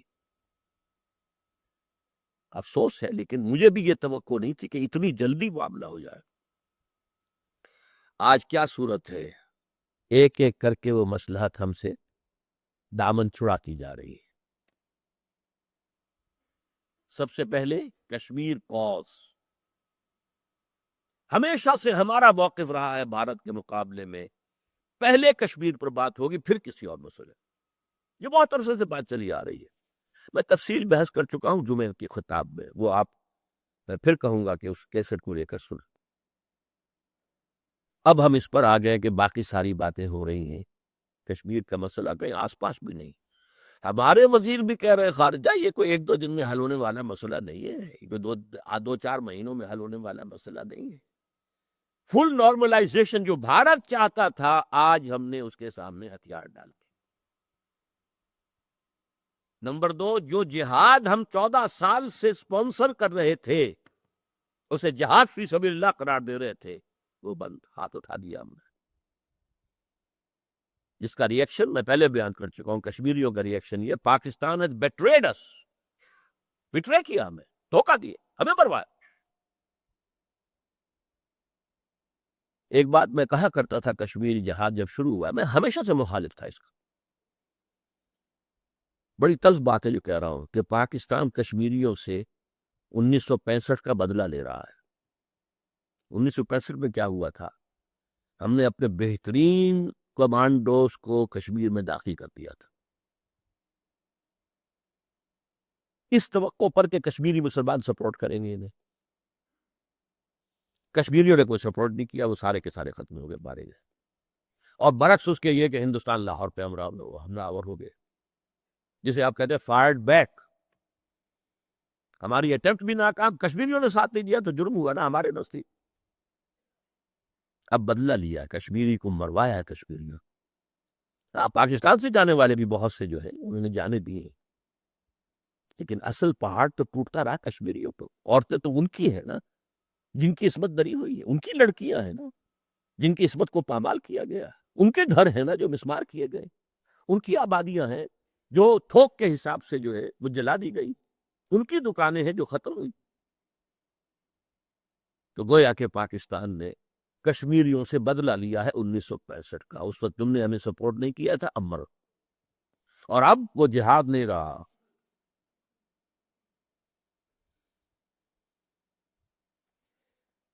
نمبر 2، اب ایٹمی پروگرام کی بھی صورت جو بن چکی ہے نہایت مخدوش۔ ہمارے خلاف بھرپور مقدمہ تیار ہو چکا ہے۔ دنیا میں پرولیفریشن جتنی ہوئی ہے وہ پاکستان اس کا مرکز ہے، اڈا ہے، یہاں سے گئی۔ اور ہم نے مان بھی لیا اپنے سب سے بڑے سائنسدان سے اقرار کروا کر ٹیلی ویژن پر، قائم ہو گیا مقدمہ۔ ایران نے ہمارے خلاف چولی کھائی، لیبیا نے ہمارے خلاف چولی کھائی، اب ہمارے خلاف مقدمہ تیار ہے۔ اور سب سے بڑی دو دلیل ان کے ساتھ پاس اب ہے کہ پاکستان میں اس کا خطرہ موجود ہے کہ فنڈامنٹلسٹ مولوی جو ہے وہ حکومت کے اوپر چھا جائے۔ ایم اے کو جو کامیابی حاصل ہوئی اور معتدب تعداد میں بڑی بڑی تاڑیاں والے اور اماموں والے جو ہے، یہ کبھی 2-3 ہوا کرتے تھے اسمبلی کے اندر، پارلیمنٹ میں، اب وہ کتنی بڑی تعداد میں وہاں ہے۔ کسی بھی مرحلے پر پاکستان جو ہے ڈی سٹیبلائز ہو کر مشرف کو مارنے کے لیے 2 مرتبہ نہیں، کئی مرتبہ کوشش ہو چکی ہے۔ لہذا اس کا اندیشہ ہے کہ یہ ایٹمک ہتھیار کہیں فنڈامنٹلسٹ ٹیررسٹ کے ہاتھ میں نہ پڑ جائے، لہذا یہ یا تو ہمارے حوالے کرو یا کنٹرول قبول کرو، اور ہم کسی بھی وقت آ کر IAEA جو ہے وہ رائے نہ کر سکے کہ کہیں کوئی حرکت تم کر تو نہیں رہے، اور مطالبہ آئے گا کہ اس کو رول بیک کرو، کیپ کرو، ورنہ اب یہ بات آپ کو معلوم ہے کہ خود مشرف صاحب نے علماء کنونشن میں کہا ہے حملہ بھی ہو سکتا ہے۔ مشرف کی ایک بات کی میں ہمیشہ تعریف کرتا رہا، وہ صاحب کو انسان منافق نہیں، جو اس کے دل میں ہوتا ہے، اس کا دین سے کوئی تعلق نہیں ہے، وہ پاکستان کے جینیسس سے واقف نہیں ہے، وہ پاکستان کے وجہ جواز کو نہیں جانتا، لیکن پاکستان سے مخلص ہے، چاہتا ہے کہ پاکستان رہے، اور اس اعتبار سے صاف وہ ہے جو بات کرتا کھل کر کرتا، صاف کہہ دیا حملہ ہو سکتا ہے ہم پر، یہ نہ سمجھو کہ یہ کوئی بہت ہی بعید بات ہے۔ البتہ اب آ کر اس نے ایک بات کہی ہے جس پر میں نے اصل جو اپنی تقریر کا عنوان رکھا تھا جمعے کی، ایٹمی اثاثوں اور مسئلہ کشمیر کا معاملہ۔ تو مسئلہ کشمیر کا مسئلہ تو آپ سمجھیے اس کی حفاظت کیا کریں گے، آپ تقریباً دستبردار ہو چکے۔ ایٹمی اثاثوں کے بارے میں البتہ کہا ہے ہم جان دے کر بھی حفاظت کریں گے۔ میں نے اس پر مبارکباد بھی دی اپنے جمعے کے خطبے میں، میں نے اس کے لیے دعا بھی کی کہ اللہ تعالیٰ استقامت عطا فرمائے اسے بھی اور پوری فوج کو بھی۔ لیکن کیا معروضی حقائق بدل گئے؟ بنارے دانشور اور کالم نویس جو کہتے رہے کہ جو لوگ کہتے تھے کہ ہمیں ڈٹ جانا چاہیے، وہ احمق لوگ جو زمینی حقائق سے واقف ہی نہیں، تو زمینی حقائق کو اب پہلے سے زیادہ خوفناک ہے، کم تو نہیں ہے۔ یہ بھی مشرف کی ہمت میں سے ہے کہ ابھی تک اس نے امریکی افواج کو پاکستانی علاقے میں آپریشن کرنے کی اجازت نہیں دی، خود ان کا مقصد پورا کر رہا ہے، لیکن یہ کہ یہ بات حالانکہ شدید دباؤ اس پر رہا ہے، اور ایک امریکی اہلکار جو آیا تھا بڑا، وہ تو کہہ کر بھی گیا ہے کہ مشرف ابھی نہیں مان رہے لیکن مسکرا کر کب مان جائیں گے۔ ہم نے دھمکی دی تھی ذوالفقار علی بھٹو کو، پوری کر کے دکھا دی تھی کہ نہیں؟ ہمارے نظام کو چیلنج کرنا چاہا تھا لیاقت علی خان ہے، اس کا انجام تم نے دیکھ لیا تھا کہ نہیں؟ ہمارے خلاف آئل کارڈ استعمال کیا تھا کنگ فیصل نے، شہید، اس کا حشر بھی یاد ہے کہ نہیں؟ تو ذرا اور دھمکی دیں گے، ایک دھمکی میں وہ بات ہو گئی تھی، دوسری دھمکی میں مر گیا کہ نہ مرد نہ برد تھا۔ اللہ کرے ایسا نہ ہو، اللہ کرے وہ قائم رہے گا، اللہ کرے قائم رہے۔ لیکن کیا آپ امریکہ کا مقابلہ کر سکتے ہیں؟ زمینی حقائق کو دیکھیے، کوئی امکان ہی نہیں. دنیا کی کوئی طاقت اس کا مقابلہ نہیں کر سکتے. ہم تو ہے کیا؟ اس اعتبار سے میں جو کہتا ہوں، نجات کی راہ ابھی کھلی ہوئی ہے. ایک راہ ہے کھلی ہوئی. میں نے جمعے میں یہ بھی کہا تھا قرآن مجید کی ایک آیت کے حوالے سے کہ یقیناً اللہ تعالیٰ جو ہے وَهُوَ الَّذِي فِي السَّمَاءِ إِلَٰهٌ وَفِي الْأَرْضِ إِلَٰهٌ، سورہ زخرف کی آیت ہے یہ 84. اللہ وہ ہے جو آسمان میں بھی الہ ہے، معبود ہے، حاکم ہے، اور زمین میں بھی الہ ہے. یہ نہیں ہے کہ زمین کا خدا کوئی اور ہے، آسمان کا خدا کوئی اور ہے. لیکن یہ کہ اس وقت امریکہ دعوے دار ہے کہ زمین کا خدا میں ہوں. یہ دجال نائب دجال کی شکل میں تو آ گیا ہے. جیسے کہ امام خمینی نے یہ کہا تھا کہ امام مہدی جب آئیں گے ابھی نائب امام کوئی کھڑا ہو اور کام کرے. وہ اس نے اپنے آپ کو نائب امام قرار دیا تھا. تو یہ دجال کا نائب ہے کہ جو سامنے آ گیا پوری زمین پر قبضہ کرنے کے ارادے سے. لہذا لیکن چونکہ اللہ ہے کہ جو آسمانوں کا بھی خدا ہے، زمین کا بھی، اس کی مدد کو پکارو، وہ مدد کرے گا. تو تم پر کوئی غالب نہیں آ سکتا. امریکہ کا باپ نہیں آ سکتا. غیر مرئی ذریعوں سے تمہاری مدد ہوگی. فرشتے تمہاری مدد کو آئیں گے. اللہ تعالیٰ معجزے دکھا کر بھی تمہیں بچائے گا، بشرطے کہ کھڑے رہو. لیکن اللہ کی امداد کے حصول کے لیے دو شرائط ہیں. شرط تو ایک ہی ہے، دو حصوں میں بیان ہوگی، اور اس کا نام ہے توبہ. پلٹو، لوٹو. تم نے پاکستان کی منزل بھلا دی تھی، دوبارہ یاد کر. پاکستان کے مقصد کو پورا نہیں کیا تھا، اب اس کا کم سے کم آغاز کر دو. مجھے امید ہے کہ محض آغاز پر بھی اللہ کی رحمت ہمارے ساتھ آ جائے گی. میں یہ نہیں کہتا کہ اسلام ایک دم نافذ کر دو، پوری شریعت نافذ کر دو، پورا یہ کر دو. ایک دن میں ہونے والی بات نہیں ہے، میں بھی مانتا ہوں. لیکن ایک عزم صادق کے ساتھ آغاز تو کرو. اللہ کا وعدہ کیا ہے؟ وہ توبہ کو ریسیپروکیٹ کرتا ہے. بندے بھی تواب ہوتے ہیں، اللہ بھی تواب ہے. بندے پلٹنے والے، اللہ بھی پلٹتا ہے. بندے اپنے عصیان اور گناہ کی وجہ سے اللہ سے رخ موڑ لیتے ہیں، اللہ ان کی نفرت کی وجہ سے رخ موڑ لیتا ہے. بندے اللہ کی طرح دوبارہ متوجہ ہو جائے تو اللہ بھی اپنی رحمت کے ساتھ دوبارہ متوجہ ہو جاتا ہے. اور اس کی شان کیا ہے؟ ایک حدیث میں آیا ہے، میرے بندے اگر میری طرف بالشت بھرائیں میں ہاتھ بھراؤں گا، اگر وہ ہاتھ بھرائیں تو میں بازو بھراؤں گا، اور اگر وہ چل کر آئیں میں دوڑ کر آؤں گا. یہ ہے ریسیپروکیشن اللہ تعالیٰ کی طرف سے. اب اس میں حکومت کی سطح پر توبہ کا آغاز وہ کیا ہے؟ پاکستان کے دستور میں قرارداد مقاصد آئی تھی، اور اب وہ دستور کے اندر داخل ہو گئی. یہ پہلے دیباچہ تھا، اب وہ دفعہ 2 الف ہے.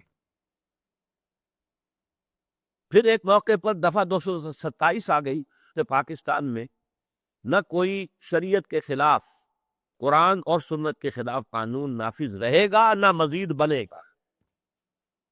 گویا کہ ایگزسٹنگ قوانین بھی اگر خلاف شریعت ہے تو انہیں ختم کیا جائے گا، اور آئندہ کوئی قانون سازی، no legislation will be done repugnant to the Quran and the Sunnah. This is Article 227. لیکن ایک چور دروازہ ایسا کھلا ہوا ہے کہ دونوں آرٹیکلز غیر مؤثر ہیں، ڈیفنکٹ ہے، ان ایفیکٹو ہے. قرارداد مقاصد کو ہمارے جسٹس نسیم حسن شاہ صاحب نے یہ کہہ کر رد کر دیا کہ یہ بھی بس ایک دفعہ ہے نا دستور کی، باقی اور دفعات بھی ہے، یہ باقی دستور کے اوپر غالب حاکم تو نہیں ہے. یا تو اس کے ساتھ اضافہ کیا جاتا کہ not withstanding anything against it، یہ قرارداد مقاصد جو ہے، یہ دفعہ 2 الف جو ہے، یہ پورے دستور پر حاوی رہے گی. نہیں، وہ نہیں کیا، چور دروازہ رکھا. اور دوسرے جو دفعہ 227 ہے اسے نتھی کر دیا کاؤنسل آف اسلامک آئیڈیالوجی، اسلامی نظریاتی کاؤنسل، کہ وہ غور کرتی رہے گی، غور کرتی رہے گی، غور کرتی رہے گی، اور رپورٹیں پیش کرتی رہے گی، رپورٹیں پیش کرتی رہے گی، آگے کچھ نہیں کہ ان رپورٹوں کا کیا حشر ہوگا۔ اس کاؤنسل پر کروڑوں روپیہ مسلمانوں کا خرچ ہو چکا ہے، پاکستانی خزانہ مسلمانوں کا ہے۔ انہوں نے جتنی سفارشات پیش کی، ایک کی بھی امپلیمنٹیشن نہیں ہوئی۔ وہ فائلیں جو ہے وزارت قانون، وزارت داخلہ، وزارت مذہبی امور مذہبی اور وزارت مالیات، اس میں ان کی الماریوں میں بھری ہوئی ہے۔ پہلا کام اگر یہ ہو جائے کہ دستور میں اس چور دروازے کو بند کر دیا تاکہ پروسیس شروع ہو جائے، کوئی بھی شخص جائے، فیڈرل شریعت کورٹ نمبر 3، یہ چور دروازہ بہترین ادارہ قائم کیا ضیاء الحق نے کہ عدالت فیصلہ کرے گی۔ میں جا سکتا ہوں کہ فلاں قانون اسلام کے خلاف ہے، اسے ختم قرار دو، شریعت کورٹ کو اختیار ہے، وہ اسے اگر قرار دے دے گی کتاب و سنت کے منافی، وہ ختم ہو جائے گا۔ صرف وہ ایک مہلت دے دے گی، اگر مرکزی معاملات سے متعلق ہے تو سینٹرل گورنمنٹ کو کہ اتنے مہینوں کے اندر اندر اس قانون کا کوئی بدل تم اپنا بنا لو، ورنہ فلاں تاریخ سے یہ دفعہ جو ہے ساقط۔ اگر صوبائی معاملہ ہے تو صوبائی حکومت کو یہ نوٹس کرا جائے، مدت گزرے گی تو وہ جو فیصلہ ہے وہ نافذ ہو جائے۔ لیکن ضیاء الحق نے بھی 2 ہتھکڑیاں پہنا دیں، 2 بیڑیاں ڈال دیں۔ شریعت کورٹ، دستور پاکستان تمہارے دائرے سے خارج، فیملی لاز تمہارے دائرہ کار سے خارج، کرمنل اینڈ سول جو کوڈ ہے، پروسیجرل کوڈ، یہ بھی تمہارے دعوے سے خارج، مالی معاملات بھی تمہارے دائرے سے خارج 10 سال کے لیے۔ وہ 10 سال کی ہتھکڑی چونکہ ٹائم بوم کی طرح تھی، وہ پھٹ گئی، تو پھر ہماری شرعی عدالت نے بینک انٹرسٹ کو ربا قرار دیا، حرام قرار دیا۔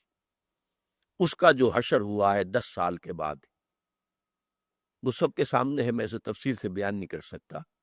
کم سے کم 15 سال کی محنت اور مشقت کو ایک فیصلے نے زیرو کر دیا۔ تو شرعی عدالت کیوں؟ شرعی عدالت کا جج بیٹھا ہوا تھا ایک تقی عثمانی، معلوم تھا کہ یہ روڑا ہے جو چبایا نہیں جائے گا شریعت کے معاملے میں، اسے نکال کر باہر پھینک دیا۔ 2 آدمی اور لے آئے گئے، ان سے پہلے ہی معاہدہ لے لیا کہ تم بینک انٹرسٹ کو سود نہیں پاؤ گے، تب انہیں حلف اٹھوایا گیا، ختم۔ یہ نمبر 1 دفعہ 227 کو قرارداد مقاصد کے ساتھ اٹیچ کر دیا جائے، 2A کے بعد 2B، تاکہ معلوم ہو قرارداد مقاصد میں جو لکھا گیا ہے اس کا ذریعہ امپلیمنٹیشن کا یہ ہے۔ اور CII جو ہے کاؤنسل آف اسلامک آئیڈیالوجی، اسے چاہے ختم کر دیا جائے چاہے باقی رہے، حکومت رکھے اپنے لیے سفارشات حاصل کرنے کی۔ لیکن فیڈرل شریعت کورٹ نمبر 1، اس کے اوپر سے یہ ہتھکڑیاں اور بیڑیاں کھول دی جائیں کہ اسلام مکمل نظام حیات ہے، اس کے حصے بکھرے نہیں ہو سکتے۔ افتؤمنون ببعض الکتاب وتکفرون ببعض، کیا کتاب و سنت کے کچھ حصے آپ مانتے ہیں اور کچھ حصے کو آپ رد کرتے؟ فما جزاء من يفعل ذلك منكم الا خزي في الحیات الدنیا ويوم القیامة يردون الى اشد العذاب۔ تو جو کوئی بھی تم میں سے یہ حرکت کرے گا اس کی سزا کچھ نہیں ہے سوائے اس کے کہ دنیا کی زندگی میں رسوا کر دیے جائیں اور آخرت میں شدید ترین عذاب میں جھونک دیے جائے، کیونکہ منافق ہوئے۔ پھر شریعت کے ایک حصوں کو ماننا، ایک کو نہ ماننا، منافق ہے، شدید ترین عذاب۔ ان المنافقین فی الدرک الاسفل من النار، یہ اس کھاتے میں آئے گی۔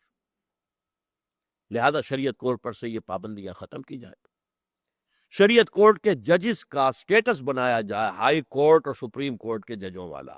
جج کو کسی کو آپ ڈسمس نہیں کر سکتے، نکال نہیں سکتے، ہائی کورٹ کا جج ہو، سپریم کورٹ کا جج ہو، وہ رہے گا، ایک دفعہ بن گیا رہے گا، چاہے وہ فیصلہ آپ کی پسند کے خلاف دے دے، آپ سے نکال نہیں سکتے، آپ اسے تقی عثمانی نہیں بنا سکتے۔ پھر ان کی تنخواہیں، ان کی مراعات بھی ججوں کے ہائی کورٹ اور سینئر جو سپریم کورٹ کے ان کے برابر۔ یہ کام اگر ہو جائے تو یہ توبہ کا آغاز ہو جائے گا حکومتی سطح پر، ریاستی سطح پر۔ دوسری یہ ہے ہم نے اس کے لیے مہم چلائی تھی شرفاء کے زمانے میں. نواز شریف، شہباز شریف، محمد شریف، عباس شریف، چاروں آئے تھے میرے پاس. 2 مرتبہ آئے. پکا قول و قرار کہ ہم یہ کریں گے. 6 مہینے کے اندر اندر میاں شریف صاحب نے کہا تھا اپنے بیٹوں سے، چاروں تھے یہ موجود میرے کمرے کے اندر، آفس کے اندر، کہ 6 مہینے کے اندر اندر سود کو ختم کرو. میں نے پھر بھی کہا تھا 1 سال کی مہلت بھی ٹھیک ہے. نہیں نہیں نہیں، 6 مہینے میں ختم کرو. ختم کیا کرنا تھا، اس کا تو بیڑا غرق کروا دیا گیا. اب ہم پھر یہ ایک مہم چلانے کا فیصلہ کر چکے ہیں تنظیم کی سطح پر. آپ بھی ہمارا ساتھ دیں. جس کے پاس بھی ہے وہ خطوط لکھے، اسمبلی کے ممبراز کو لکھے، صدر کو لکھے. خطوط کا ایک اخبار لگ جائے ان کے ہاں کہ یہ کام کیجئے. ہم اس کو چھپوا بھی دیں گے کہ یہ ہے. اور یہ ہم نے چھپوا دیا تھا پہلے بھی کہ دستور میں فلاں دفعات میں چند لفظوں کی تبدیلی ہوگی اور جو بلاک ہے، جو چور دروازہ ہے شریعت کے لیے، وہ ختم ہو جائے. دوسری توبہ عوام کی سطح پر. عوام انفرادی سطح پر توبہ کریں، حرام سے اجتناب کا فیصلہ کریں، حلال پر اکتفا کا فیصلہ کریں، فرائض کی ادائیگی کا فیصلہ کریں، بے حیائی، بے شرمی، فحاشی اور یعنی سے بچے. چھوڑ دے اس تہذیب کو. بڑا پیارا شعر مجھے یاد آگے آیا، اگرچہ ذرا اس میں لفظ ایک ثقیل ہے. تہذیب نو کے منہ پہ وہ تھپڑ رسید کر جو اس حرام زادی کا حلیہ بگاڑتے. کہنے والے کون تھے؟ مولانا ظفر علی خان. تہذیب نو کے منہ پہ وہ تھپڑ رسید کر جو اس حرام زادی کا حلیہ بگاڑتے. کتنے لوگ ہیں جو یہ کرنے کو تیار ہو گئے؟ کتنے لوگ ہیں جو اپنے ہاں شرعی پردہ نافذ کریں گے؟ کتنے لوگ ہیں جو اپنی آمدنیوں کے اندر سے سود کو نکال باہر کریں گے؟ لیکن کریں، انفرادی توبہ کریں. انفرادی توبہ کریں گے تو دعا کرنے کا بھی منہ ہوگا آپ کا. اے اللہ، میں نے یہ توبہ کی ہے، اللہ اس توبہ کو قبول فرما. اور میں درخواست کرتا ہوں ہمیں مہلت دے.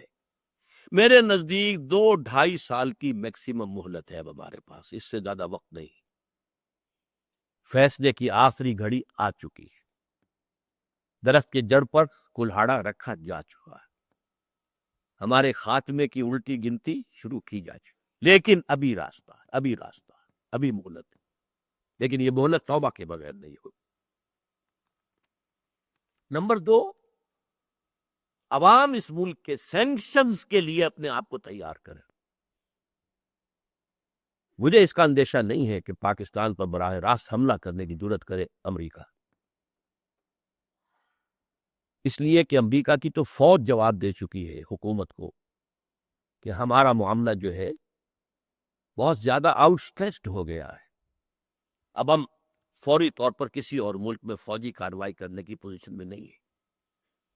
وہ جو زوم تھا، we can do it alone, we can go it alone, اب ہاتھ جوڑ رہا ہے امریکہ دوسرے ملک کو. آؤ بھائی، خدا کے لیے تم افغانستان میں آ گئے تھے ہماری مدد کو، تو تم عراق میں بھی آؤ. ہاتھ جوڑ رہا ہے کہ نہیں؟ اپنا تھوکا ہوا چاٹ رہا ہے کہ نہیں؟ تو براہ راست حملہ یہ تو ہو سکتا ہے، جیسا کہ صدر مشرف نے کہا ہے کہ صرف ایٹمک جو ہے ہمارے، کیونکہ اب ان کے علم میں ہے کہاں ہیں، کس جگہ ہیں. ہم جانتے ہو نہ جانتے ہو، وہ جانتے ہیں. تو کوئی بھی میزائل صحیح رخ پر اگر پڑ گئے ختم ہو جائے. تقریباً 30 سال پہلے عراق کا ایٹمک پلانٹ جو ہے وہ بھی تو اسرائیل آیا تھا، اس کے فوجی آئے تھے، اس کے ہوائی جہاز آئے تھے، اڑا دیا تھا، تہس نہس کر دیا تھا. اور اس کی پشت پر سعودی عرب بھی تھا. وہ جو جہاز چلے تھے اسرائیل سے، انہیں فضا کے اندر ری فیول جو کیا گیا، انہیں مزید جو پیٹرول دیا گیا، وہ سعودی عرب کی ٹیریٹری پر دیا گیا. بہرحال سینکشنز لگائے گا امریکہ اور یونائٹڈ نیشنز ہم پر. سختی آئے گی،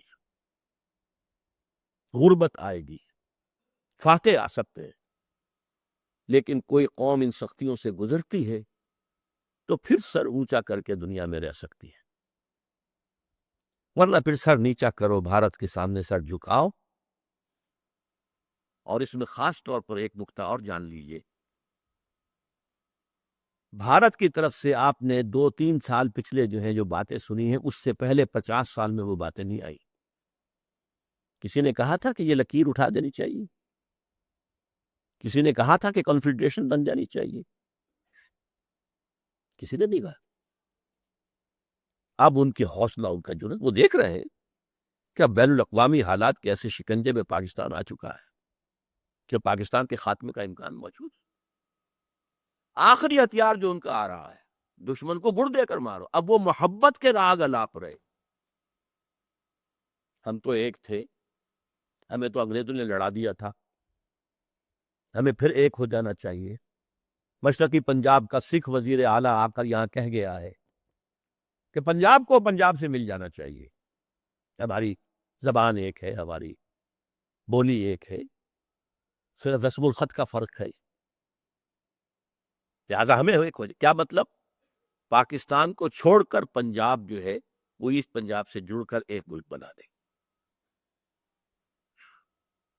یہ صورتحال کیوں کہی جا رہی ہے؟ سونیا گاندھی نے صاف کہا، ہم پاکستان کو کلچرلی تو فتح کر چکے ہیں، تمدنی اور ثقافتی اعتبار سے فتح کر چکے ہیں. جا کر دیکھ لو، کراچی کی جو ویڈیوز کی دکانیں ہیں وہ بھری ہوئی ہیں انڈین فلمز کے ویڈیوز سے. تو ثقافت تو ہماری جا رہی ہے. اور وہ ثقافت، صحافیوں کے طائفے آ رہے ہیں، ممبران اسمبلی پارلیمنٹ کے طائفے آ رہے ہیں، وفد آ رہے ہیں، دانشور چلے آ رہے ہیں، اور سب محبت کا راگ الاپتے ہیں. اس پر میں نے اصل گفتگو کی تھی عید الاضحیٰ میں. محبت بڑی اچھی چیز ہے، اور محبت کا جواب محبت سے دیا جانا چاہیے. لو بگیٹس لو. لیکن بحالات موجودہ یہ محبت ہمارے لیے خودکشی کا ذریعہ ہوگی. ہماری مثبت بنیاد تو پہلے ختم ہو چکی ہے، ہمارا وجہ جواز تو پہلے ختم ہو چکا ہے. اب ایک دوسری منفی بنیاد تھی پاکستان کی، ہندو کا خوف. یہ منفی بنیاد تھی. اگر وہ ختم ہو جائے تو پاکستان کے لیے پھر تو کچھ بھی نہیں، وہ تو کھینچ کر لے جائے گا. بھارت بہت بڑا ملک ہے، اس کے مسائل بہت زیادہ ہیں، اس کے مسائل بھی ہم سے 10 گنا 20 گنا ہے، 50 گنا ہے. لیکن اس نے ایک نظام ایسا بنایا ہوا ہے، ایسا کانسٹیٹیوشنل نظام ہے کہ وہ آج تک وہاں مارشل لا نہیں لگا. 1 سال کے لیے صرف ایمرجنسی لگی تھی، اور ایمرجنسی بھی کانسٹیٹیوشن کے اندر تھی. بالائے کانسٹیٹیوشن کو ایک قدم بھی ہندوستان میں آج تک نہیں اٹھایا گیا. تو بہت مستحکم ہے اس کا دستوری نظام. جاگیرداری انہوں نے ختم کر دی تھی. وہاں کی سیاست عوام کے ہاتھ میں ہے، کوئی جاگیردار نہیں ہے وہاں. ختم ہو چکی، پہلے دن انہوں نے ختم کی. ریاستیں ختم کی، جاگیردار ختم کی. اب وہاں عوام کا معاملہ ہے. اس حوالے سے اس وقت پاکستان ہندوستان کی محبت کس آف ڈیتھ یا ایمبریس آف ڈیتھ، اس کے لیے میں نے مثال دی تھی. ہندو مائتھولوجی ہے یا پریکٹیکل ہے مجھے نہیں معلوم، لیکن مشہور ہے کہ دشمن کو زیر کرنے کے لیے جیسے یہودی استعمال کرتے ہیں جوان خوبصورت لڑکیوں کو، ان کے دام محبت کے فریب کے اندر وہ گرفتار کرتے ہیں مسلمان نوجوانوں کو، اور ان کے ذریعے سے اپنے مقاصد پورے کرتے ہیں. شاہ فیصل کو شہید کرنے والا کون تھا؟ سگا بھتیجا. اور اس کے سر پر کون سوار تھی؟ ایک یہودی لڑکی. اور میں نے اس کا فوٹو دیکھا، سر پر سوار، کندھے پر، اس کے ذریعے قتل کرا. اسی طرح ہندوؤں کے اندر روایت ہے کہ خوبصورت جوان دوشیزاؤں کو سنکھیا دو، تھوڑا تھوڑا تھوڑا تھوڑا تھوڑا تھوڑا تھوڑا تھوڑا بڑھاتے جاؤ مقدار، بڑھاتے جاؤ مقدار.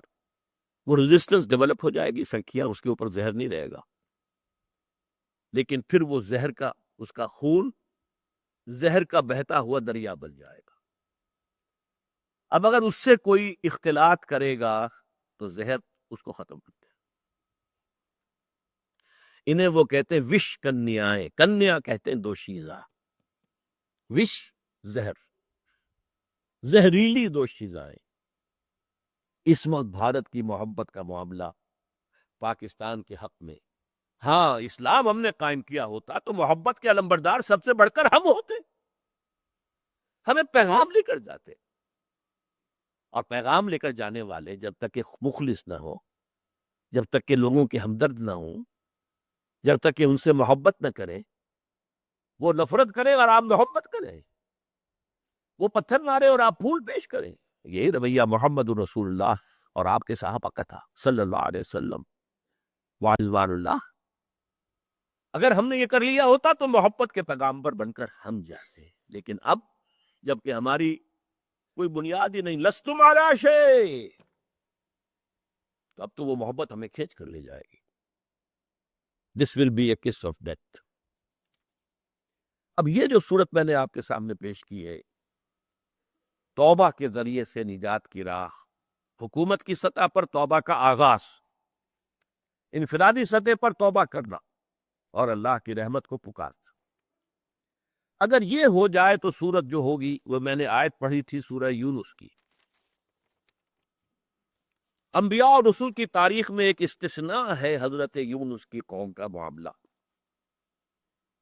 سورہ یونس میں فرمایا گیا آیت نمبر 98 میں، فَلَوْلَا كَانَتْ قَرْيَةٌ آمَنَتْ فَنَفَعَهَا ایمانُهَا، کیوں نہ ہوئی کوئی ایسی بستی کہ جو ایمان لے آتی اور اسے اس کا ایمان نفع دیتا۔ مراد کیا ہے؟ اس کے بعد کہ اللہ کے عذاب کے آثار شروع ہو جائیں، توبہ کا دروازہ بند ہو جاتا ہے، پھر توبہ کرے کچھ نہیں، عذاب الہی آتا ہے۔ فَلَوْلَا كَانَتْ قَرْيَةٌ آمَنَتْ فَنَفَعَهَا ایمانُهَا إِلَّا قَوْمَ یونس، یہ قوم نوح کے ساتھ نہیں ہوا، قوم ہود، قوم صالح، صرف قوم یونس کے ساتھ ہوا۔ لما آمنوا، جب وہ ایمان لے آئے، حضرت یونس علیہ السلام قوم کو چھوڑ کر چلے گئے، قبل از وقت چلے گئے، اللہ کی اجازت ابھی نہیں آئی تھی اور چلے گئے۔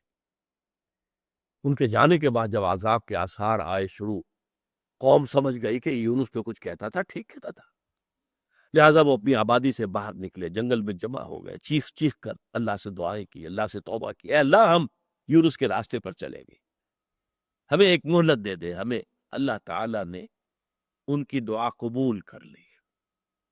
الا قوم یونس لما آمنوا کشفنا عنہم عذاب الخزي فی الحیات الدنیا، جب وہ ایمان لائے، عذاب کے آثار شروع ہونے کے بعد ہم نے ان کی توبہ قبول کی اور ان سے دنیا کے اندر جو عذاب ہے، عذاب رسوائی کا، اس کو دور کر دیا۔ وَمَتَّعْنَاهُمْ إِلَىٰ حِينٍ، اور انہیں ایک مزید مہلت عطا کر دی، دنیا میں لیز آف ایگزسٹنس، مزید وہ مہلت عطا کر دی، عذاب تک گیا۔ اچھا یہ کیوں ہوا تھا یہ واقعہ؟ کیونکہ معاملہ ہوتا ہے رسول اور قوم کا، رسول اپنی قوم کو اللہ کی اجازت کے بغیر چھوڑ کر نہیں جا سکتا۔ حضرت یونس سے یہ خطا ہو گئی، اپنی قوم سے اتنے غصے میں آ گئے، یہ ناہنجار ماننے کو تیار نہیں ہے، قوم کو چھوڑ کر چلے گئے۔ یہ جو ڈیبٹ تھا کریڈٹ ہو گیا اس قوم کے حق میں۔ جدید اکاؤنٹنگ کے لوگ معلوم ہے، for every credit entry there should be a corresponding debit entry, تو وہ ڈیبٹ تھا، اسی لیے ان کو سزا ملی، مچھلی کے پیٹ میں گئے، وہاں وہ دعا کی لا الہ الا انت سبحانک انی کنت من الظالمین، پھر اللہ نے انہیں مچھلی کے پیٹ سے نجات دی، پھر انہیں صحت دی، پھر انہیں بھیجا، دوبارہ بھیجا۔ تو یہ معاملہ تھا جو وہاں کا تھا ڈیبٹ، وہ ادھر کریڈٹ ہو گیا کہ عذاب کے آثار شروع ہونے کے بعد بھی اللہ نے توبہ قبول کر لی۔ مجھے یہ امید ہے کہ پاکستانی اب بھی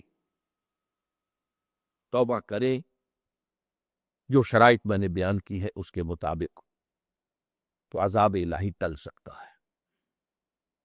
اللہ تعالیٰ پاکستان کو اس اصل منزل کے طرف گامزن ہونے کی توفیق عطا فرمائے جس کے لیے پاکستان قائم کیا تھا، جس کے لیے مقصد بیان کیا تھا علامہ اقبال نے اور قائد اعظم محمد علی جناح نے، جس کے لیے ساتھ دیا تھا مسلم عوام نے اور مسلمانوں کے علماء اور مشائخ نے۔